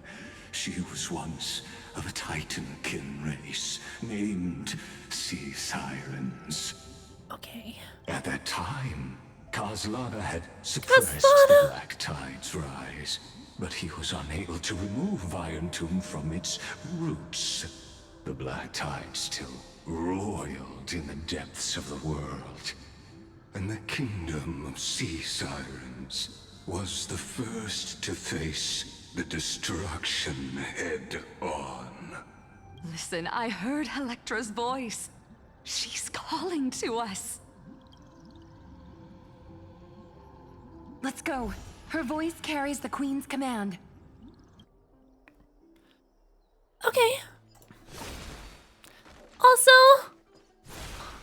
LYGUS, you're great and all, but I'm getting tired of your cryptic words and meanings and to keep the Black language. Tide from threatening the ocean, the queen gave her all, body and soul. Born of the queen's chalice, she bore the deepest blessings and inherited supreme divine power. My sisters, you're finally here. Of course, Electra. Your beautiful melody drew us here. Her true name is Electra. This is a reflection of her former self, clinging to the past with aching defiance. The Queen summons us. She must be near exhaustion. The Black Tide will soon enter our borders. Then what do we do? Will our seas fall to darkness and terror as well? Don't worry. We shall lift the chalice in her stead to catch the Black Tide, and stand together to safeguard our realm and its people. Such tiny Titankins, thinking they can stop the tide of truth. How naive. Why do you say that? This is the past. Why are you condemning them in the past? And that naivete is the root of all suffering. I'm getting so tired of you, man. So tired of you. Okay, but it's getting really late. I'm getting tired and I want to pay attention more to the story. We'll continue this tomorrow. Okay? So we'll pause here and we'll pick up later.